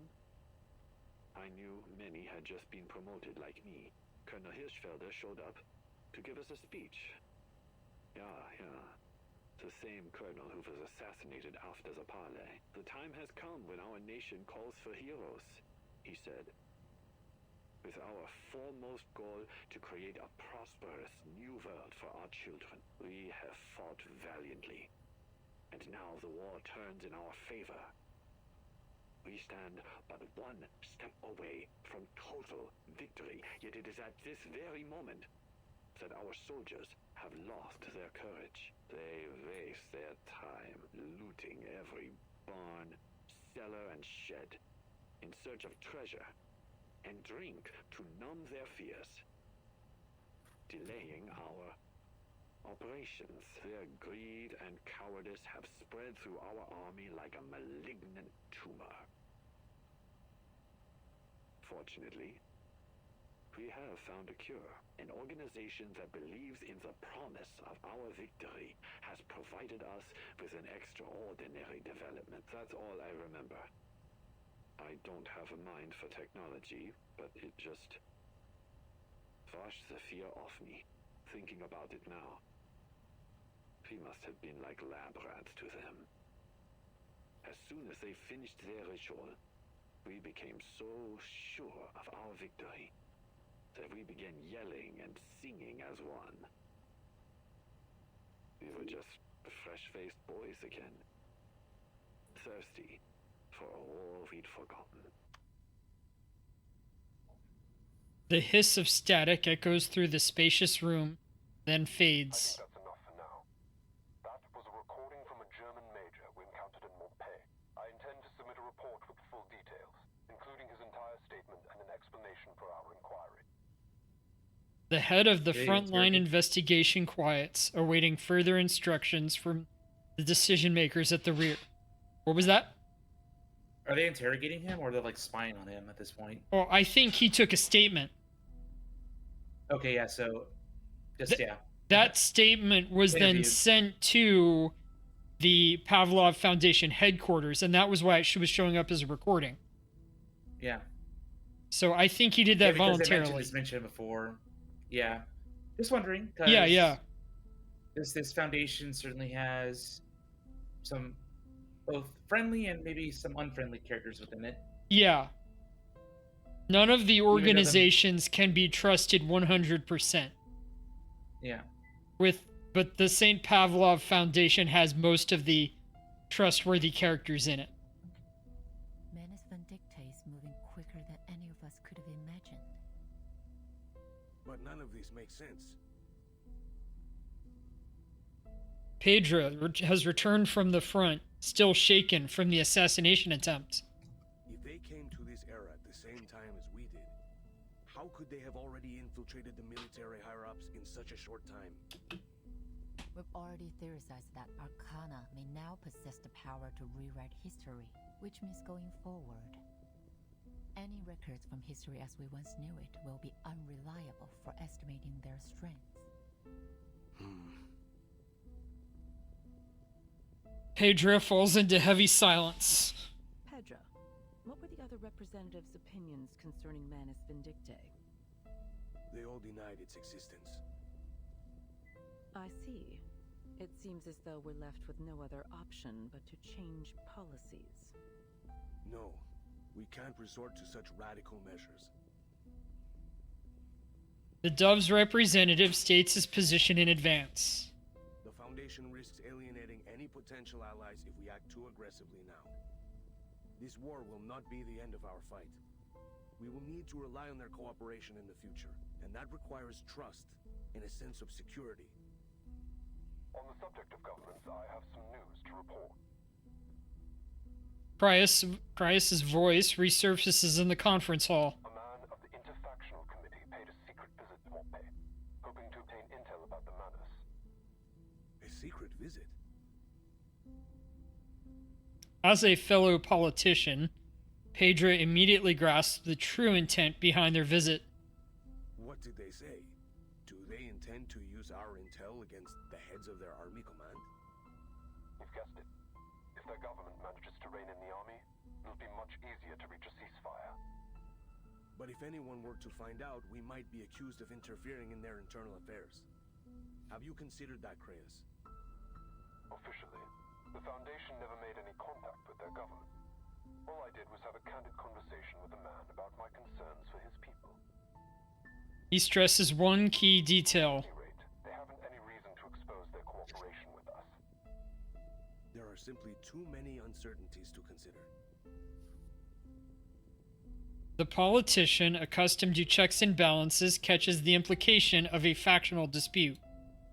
History will only be restored to its rightful track if the peaceful factions on each side can rise to power and stop this war. This has been our goal from the beginning. It doesn't matter which era we end up in. We always benefit from a political climate that is friendly to the Foundation.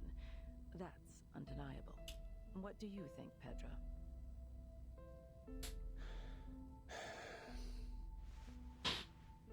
He removes his glasses and rubs his eyes. I might be able to persuade some of the other committee members to support this proposal. If we're certain of this course of action, then we'll have to provide intel to those seeking peace, in all governments involved. Good. No faction should put their own goals above those of the Foundation's. We'll need more to verify the Major's statement. Send investigators to search other regions and report everything they see. Like I said, she's manipulative. Your investigation. Follow every possible. She just gets things done. She does. I just see her more as a neutral party. Like, that's fine. In the Doing her job. In the like backstory, the kids of the Foundation were in like a Foundation school. So the St. Pavlov Foundation isn't just like a ops center. It also operates a school for Arcanus and general support for Arcanus, kind of like the X-Men's Academy from X-Men. Yep, for gifted students. Right.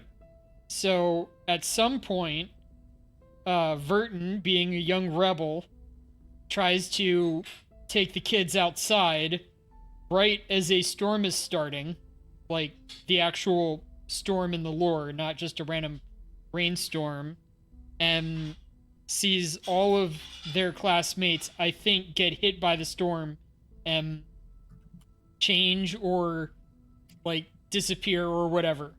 Like, it's a little bit ambiguous what happens when people get caught in the storm. They get storm syndrome, which makes them act really strange. And Verton was fine, but she was using that opportunity, letting it happen in order to kind of traumatize Verton and get her to, like, be 100% into working to stop the storm. So that was kind of like a big example from the story about what she's capable of. Yep. A lot of lore to dig into, but let's just continue and see where this leads. Yep. As we learn more about the Foundation. Understood. We'll dig up whatever they have buried.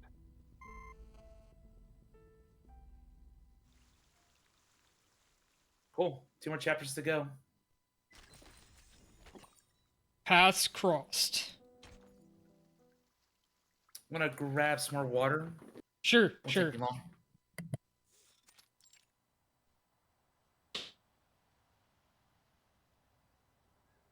Night falls and creatures stir.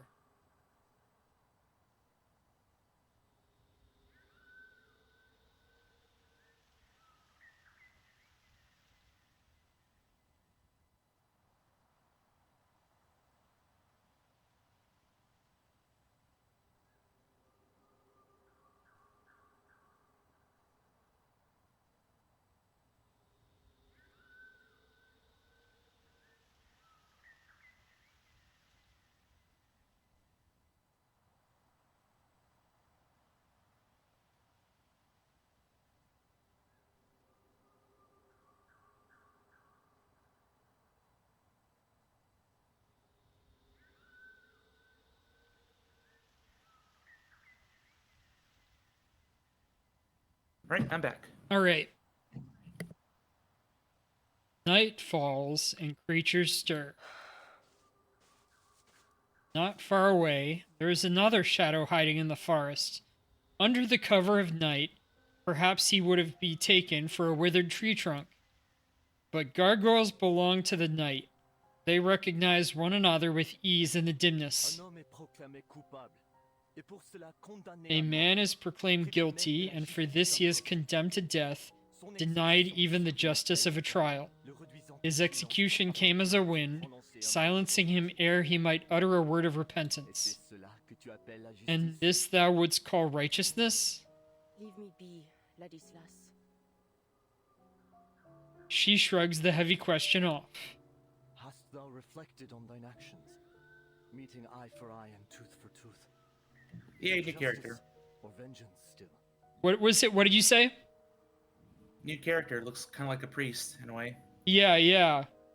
His uniform reminds me a bit of Legend of the Galactic Heroes. They had similar... that was a anime where the... one of the sides was resembling... A lot of it was resembling like World War I in space, and one of the sides had uniforms very much like this. The Prussian or German side. You think so little of me, that I would call it justice, even were it not so. Blame me then, cousin. damn and condemn me. I care not. Never would I damn thee, cousin. For it is thy soul for which I am most concerned. I fear it doth wither with every act of malice. Hark and listen well. Dost thou forget the nature of our unholy ancestry? We are the kin of demons. 1,000 years hence, and their malevolence yet floweth thickened in our veins. And their whispers pricketh still our ears in the silence. Then answer me this question, dear cousin. You stand before the scales of a balance. On one pan, the lives of 10 men, and on the other, 100. If you had the power to shift its weight to save the money, would you? This is trolley problem. Yeah. But she's also literally dealing with, like, enemy combatants. Yeah. Which makes it wildly different. Answer me, cousin. Elsewise, there is nothing more that needs to be said. Ladislas furrows his brow and lowers his head, lips motioning the words of a prayer. Silence? Are you truly so naive? The scales are laying far heavier for those in the throes of war. Yet you have not even the courage to answer a simple question. I'm afraid you have mistaken your weakness for virtue. How do you like her accent, by the way? Oh man, it's great. It's convincing. Yeah. Ladislas. This is war. Red in tooth and claw. And your heart proves too quick to kindle. Ladislas vanishes into the dark with a sigh, his form melting into the night. The gargoyle soldier leans against a tree for a brief rest. In the crook of its branches, she begins to slowly turn to stone. You are again at odds, it seems. A voice rings in her ears. It speaks without a source, coming from neither place nor person. It was not a battle, I thought. Our cousin is more learned than either of we two, but he lacks in courage compared to thee, most daring of us all. I do not deny his learnedness, but there are neither letters nor prose that might aid my mission. Thou burnest too short a wick, and the flames of perdition rise to meet thee. I fear for thee, Marie. Oh, there we see a name. Thou go forth to a battle that will consume thee, whether in defeat or in triumph. Marcel, Antoine, and Yvonne. They once promised to return as thou didst. Yet they fell all the same, each after the last. Yvonne was taken before she had even tasted battle. Let remorse consume me if it must. But God willing, I will see the end of this war first. Ere then, the fear of regret will not stay me, not now. And perhaps, on that day when peace finally comes, we will return to us. The voice vanishes in the night's breeze. She would not hear it again this night. She shakes off the scales of stone and resumes the march towards her next lead. That day went pretty quickly.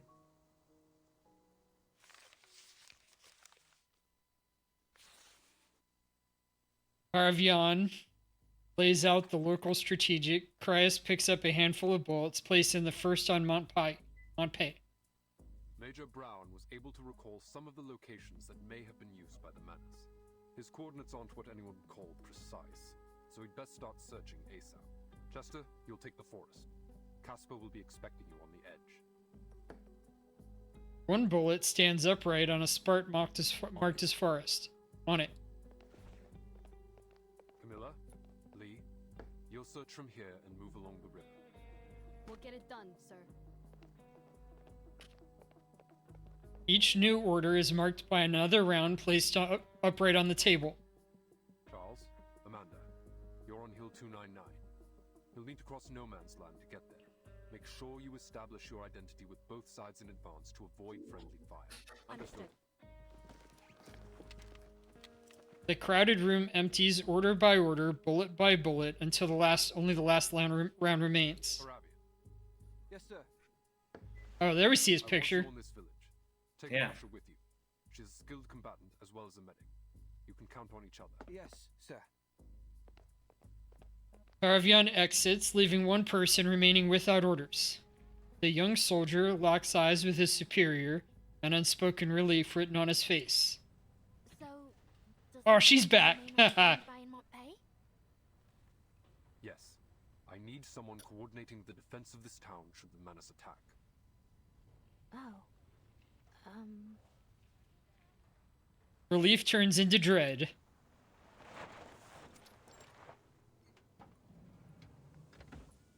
Is this it? So that girl right there was a character introduced in the last patch as a bodyguard for Ulrich, one of the awakened guys from the Laplace Scientific Computing Center, as Ulrich tried to establish a operation in Antarctica to prevent the Manus ritual from taking place, which would create the flood. And he was able to stop it for a few minutes while they performed another operation to attack the Manus Vindictae leader at the time. So everyone really liked that character, so it's cool that she's back. Everyone was begging for them to make her a gacha character. We'll see what happens there. You get a better look at her. That didn't really seem like a robot to me, unless it's just... No. She was the bodyguard to the robot. Okay, I was about to say, like, ski... Whoa. Yeah, she was the bodyguard, and they also had Sergeant Buddy Fairchild with them, the squirrel. So it was an odd couple, or an odd company. You can say that again. All right. Officer, this is the Paravian guy. Is this it? I believe so. Let's get on with it. Get on with it! The village around them still carries the signs of lush wilderness and gentle fields. A place of abundance and safety once. Watch my six. The two draw weapons and enter from the side. The investigators are not stopped in any way, and if they hadn't been instructed to do so, they would have just treated this place as another forgotten remnant of better days. This place is empty. It's heartbreaking to see it so quiet. We're ahead of schedule. Let's start by checking the houses one by one. Good.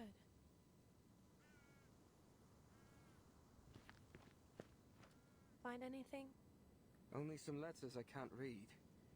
I guess they didn't have time to post them before they left. There were some small arms in the basement. All of them older models and rusty. The ammo was damp. Marshall holds her gaze on an empty warehouse.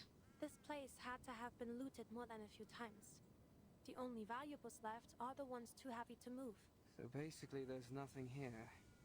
What do the Manus want it for? She shakes her head in frustration. I was rushed through the investigator training before being sent to Montpellier. It's possible I missed something. The young man tries to console her, but his smile is stiff. Don't worry, you're doing fine. Mr. Craeus always says training is no match for experience.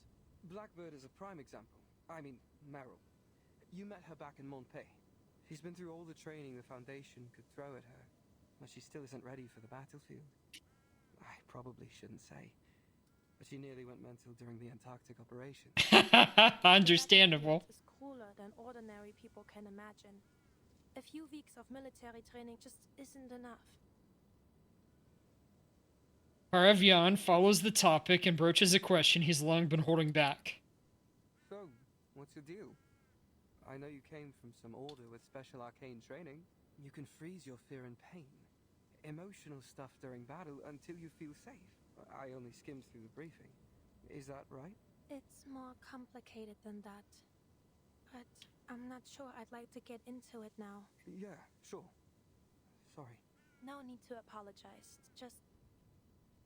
Do you think we missed anything? Well, let's take a minute. What could they even possibly hide here? Arms? Chemical weapons? Secret files? Or Gear smuggled back from the future?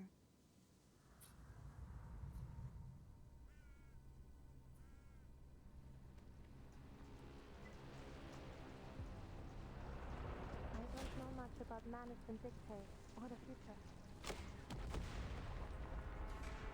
There's a sudden ear-splitting pop, followed by a thundering explosion as rocks spatter across her armor.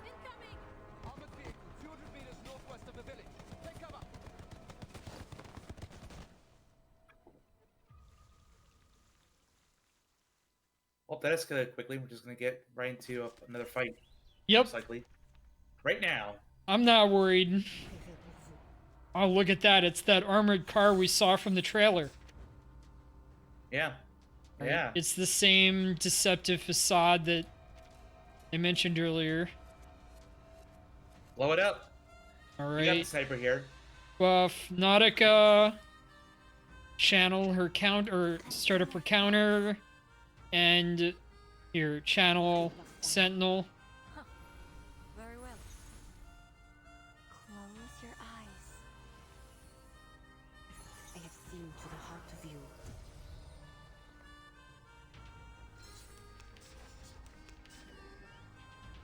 A shot hit.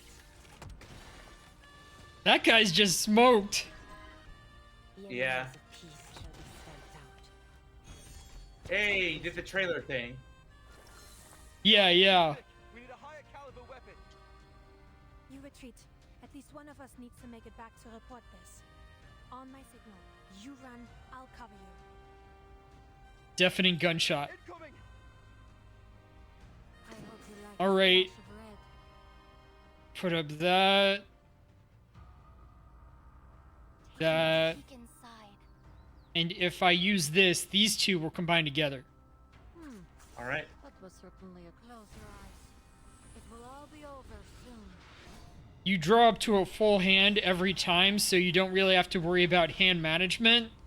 Except it's nice when cards combine together. Trust me, it won't hurt.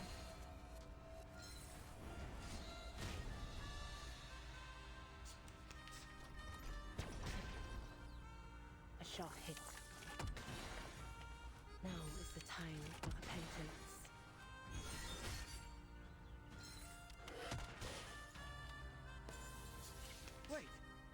Sniper shot off screen. Probably from Sentinel. And it looks like she destroyed the shield. So... But Sentinel's right here. No, that's... Timey-wimey nonsense. Yeah, yeah, I mean... it's JRPG nonsense, like I said. Alright. There's a breach in the armor. See? It's slowing down.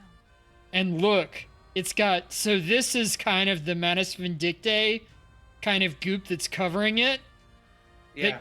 This comes out of people's, like, masks and stuff when they put on the mask. Ew.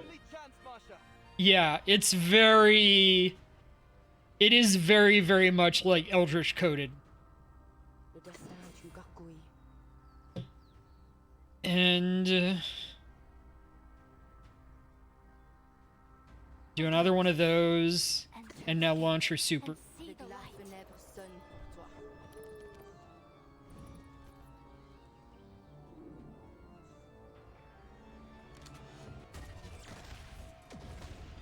Alright, that was all it needed.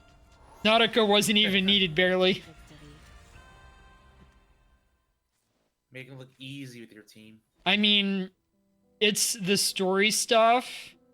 So, this story stuff is usually balanced for, like, a beginner team. And Got it. Gacha is different from regular JRPGs in that you typically, after you do the initial leveling, you typically don't use a character until they're fully leveled. So when I'm playing Genshin, like, I always have a fully leveled team. Yeah. And you'll actually use them at their full power when you do harder battles, but usually you don't have to do the hard battles on your first run through a story. Okay. Which makes it look like just about any team would destroy these guys, with the exception that some of the story battles have special rules. Yeah, like we saw earlier. Yeah. I'm afraid I only have turnip stew to serve you. I will add a few sausage scraps to your bowl, however. Here. Now Here. go. It's best you leave before another battle breaks out. Already? Is there something else you want from me? You know what? Since you're so fond of visiting, take the chair you're sitting on. Even through the coldest winters, that chair was spared the fire. Perhaps it was meant for you. Right. Since you insist on staying, I will go to the market and see what I can find. Sit here for a while longer if you like.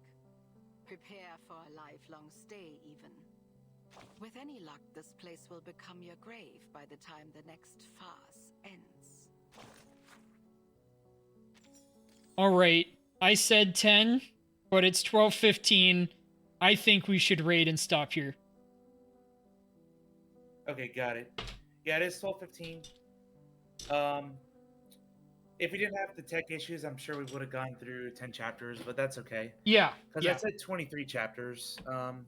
Maybe it'll be a bit smoother next week when we do it. Hopefully it'll be smoother, and maybe we can start like 30 minutes or an hour earlier.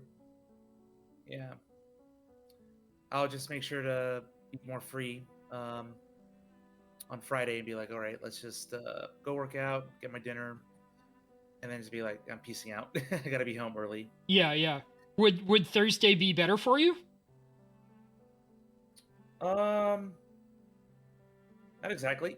Okay. But then again, I'm not working out that day, but I could also just I'm open to Thursday or Friday, but the Whichever thing is, one's better. That's what I'm asking. Like, if you're 'cause saying Thursday work tomorrow, Friday at least I can kind of stay up and not worry okay. about. Meaning Yeah, so- you don't care if we stay up as much until 12:15. Yeah. Okay, that's good. All right. Okay. By the way, I am tired because I was yeah. dealing with a migraine earlier today. Yeah. So- wanna do your goodbye? Say close out. Yeah, sure. To everyone still in the chat, it was great getting to know some of you. It was fun. I'm definitely invested in the story, see where it leads. And yeah, I can see just certainly the nature of a gacha, like because I'm a board gamer, so seeing things come together. So it's good to get a different look into its appeal, and looking forward to seeing where we end up. So yeah, thanks for inviting me on. This is definitely a good story, especially for a wartime story mixed in with some horror elements. I think that's pretty cool. And Gargoyle Girls, that's a neat idea. I like it, and I love her voice. So I think the acting certainly carries the story so far. So keeping that up. And So, just yeah, to be I'm good. clear, like this story is a war story, but Reverse 1999 covers a lot of ground in terms of story genre. Yeah. Okay. That's all I got, man. Well, also like shout yourself out. Like, who are you? Oh. Do that type of closing too. Where to find you? I know they can Just find it put- on chat, but still do it. No, yeah, right. Courtesy. Yeah, so I'm ZeusPegasus13. You can find me on my Twitch channel. I also got a X and a Blue Sky account that you can find on my main account if you follow me there. I usually stream. If I'm not doing streams on Friday nights, catch me on my dub stream. We're going to be resuming Case 4 of Ace Attorney Investigations 2 with my wonderful, wonderful team of 7 people, 7 friends of mine that stuck with me for over a year now. So we'll start around 7 p.m. Eastern Standard, and then we'll continue our Hollow Knight adventure on Tuesdays. Then I got a special birthday stream lined up that you can still vote for. I can drop a link in the share chat because I believe I have ownership. So again, I'm sure there's not many people here, but I'll still drop it anyway. Yeah. So please vote. Help me determine what to play on my birthday. And outside of that, looking forward to seeing some of you guys hit on my stream. So have a good night, everybody. Thank you so much for welcoming me and making me feel welcome here. And I'm Walter Snackle Fox. Tonight we were playing Reverse 1999. I play this and a bunch of other gacha games, as well as some indie retro, some reading streams. We just like to play stuff a lot of times with a really good story or stuff that people have not seen before. Do that really deep adventure into the unknown in terms of gaming. So we're now going to look for a raid, and then we'll close the stream down and do the next Reverse 1999 stream probably next Friday. Yep. Cool. Let's see the raid. Yep, I'm looking for mine. So, actually... Do we do separate raids? Or... I can't remember. I think that you raid with me. But I'm gonna... I'm gonna look for his first 1999 stream. Oh, yep, this guy's up. I've raided him beforehand. Okay. Go ahead. You're the host, so I think it lies to you to choose a raid. Yeah, and I like raiding Reverse 1999 people on those nights because they don't get a lot of love. Like, this game is not as popular on Twitch as, like, Genshin is, or even Wuwa. Or Zenless Zone Zero or something like that. Yeah. Genshin is Genshin, Honkai Impact, and Zenless Zone Zero are all from MiHoYo. Yeah.